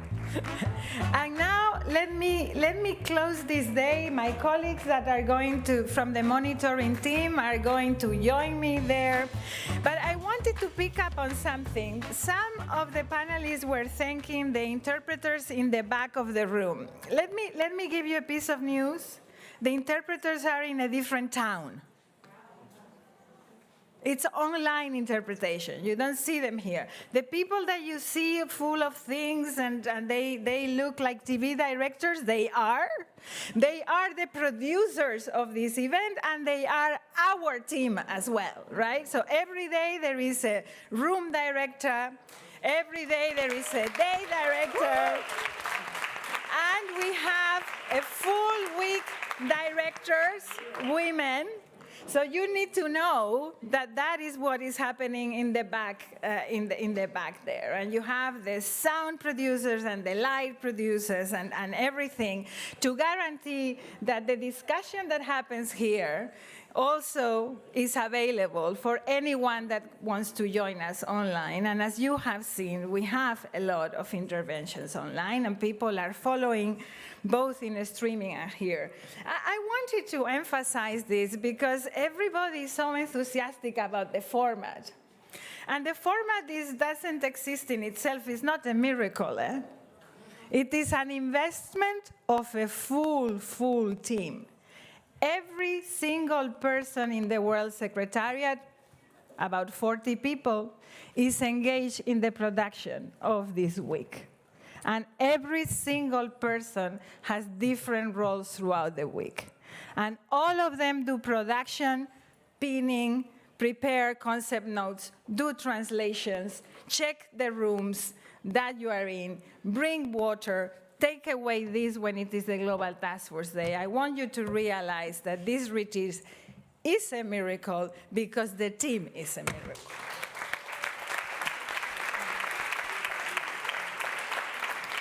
And because we pay attention to every single detail of this retreat. And so we make many mistakes. Yes, we do. Yes, we forget pictures, we forget names. Not everybody gets to talk. We have too many speakers. Yes, we do make mistakes, but all the mistakes that we make, I think, are balanced by all of the love that we put in this. So thank you very much for enjoying this with us. I have felt the whole day as if it was Thursday today. No, it's Wednesday. So we have 2 more days to go. And they are wonderful because tomorrow we are going to be covering the facilities, which is this new thing that we need to do together. So I'm very excited about that, and I hope to see you all back here. But before we go, we need to monitor how we are doing, and so I here present Firdaus and Anna. We are in your hands. Thank you, Emilia. Thank you. Hello? Oh, yeah. Thank you, Emilia, and thank you, everyone, for staying with us. 5 more minutes. We need you, as said yesterday, to give us your feedback so that we can give the feedback also to the whole ecosystem after the retreat. We want to know how have you felt, what have you learned, what have you done, what was your best experience, the most relevant. You were not here, Jean-Pierre, here, but yesterday it was absolutely fantastic, the evaluation. And I want you also to be on this one today, please, and all of you. So please connect your phones to the instructions that Anna is going to give us. Anna, please. Yeah, thank you, Firdaus. Well, you know how it works. You just go to menti.com on your phones or computers, or you scan the QR code, you introduce the code 13778650. I'll give you a couple of minutes, and then we will get started with the first question. And also, I think this is important because, as you said yesterday, in the registration page, we asked in one question, in one word, what they expect from this retreat, and we have to see whether these expectations are fulfilled and whether this retreat is useful or not, which I think it is. Absolutely. The whole retreat is about having a transparent exchange and open and inclusive, and we want everyone to be into the results that will be bringing the strategies for the whole year. So this is what we are all here for this week. So let's go with the first question, please, colleagues. What has been your main takeaway from today? This was the question that we couldn't reach yesterday with the question of internet, but let us know. Fun learning. That's great. Anna, this is fantastic. Partnerships need to go. Who needs to go back home? No, we can say that more articulation is needed, and this is why we're here, and this is why we're also calling to other partners to join to listen to us. Okay, we can see the effects of the marketplace. Excellent. And lots of responses, that's great. Yeah, it's going, really. Just keep sharing your ideas with us, because we will keep that, analyze that, and get back to you with an analysis of the whole week after the retreat is over. I love the one that we have there, too much. That's an excellent one, because it is exactly for all of you to take what you want to keep. Okay, fantastic. Let's go to the second question. We keep the fun learning here. Thank you. Second question. So, on a scale of 1, not much, to 5, a lot, have there been enough opportunities for you to connect with other people, exchange experiences with them, and interact actively? So we're loading these opportunities to connect, exchange, and interact. That's 4. great. Great. Okay, that's the average that we see, and it's getting quite close to a lot, which is very good result. Excellent. Fantastic. We are happy that you have been able to take benefits of this ecosystem and reach out to opportunities. Let's go for the next question, please, colleagues. How many new partners have you met today? Yesterday we had an average of 4 or 5. Yeah. Let's now see it's today. around 7. Yeah? This means that each person I would have here expected less because many people were there yesterday, right? So each person has met like 6.4, like between 6 and 7 new partners today. That is great. Fantastic. For us, it is very important to have this feedback from you all. Thank you for participating. Excellent. Next question, colleagues, please. I'm getting very excited with this. Let's go. We should have put many more questions. Will today's discussions help you build new synergies? Yes, from 1 to 5. Okay, that's a very good average for us. Huh? This is really like, we are there. Super, excellent. Okay, let's go to the next one. In which ways will today's activities impact your work positively? We remember yesterday it was by strengthening my network and by building synergies, and I see we have the same ways on those. I'll just read the options for interpreters to translate, because it's not in French and Spanish for technical reasons, because there's not enough space, but the options were by strengthening my own network, by using new knowledge, by building synergies, by improving my own strategies, by increasing my ownership of the UCLG ecosystems work, and by finding synergies between the different strategies. Okay, same ways as yesterday, strengthening network and building synergies. This is so good for us. And also today, another good way is increasing my ownership of the UCLG ecosystems work. Yeah. That is great. Super. Because these were actually... This is so excellent. This was actually 2 of the ideas that came up from this registration form, where we asked, what are your expectations? I learned so many synonyms for collaboration. Networking. That I didn't know. Okay, so, excellent. Yeah. And the last question, colleagues, please. What has been the most relevant experience of today? The marketplace. Yeah, bravo, bravo, An applause to the colleagues.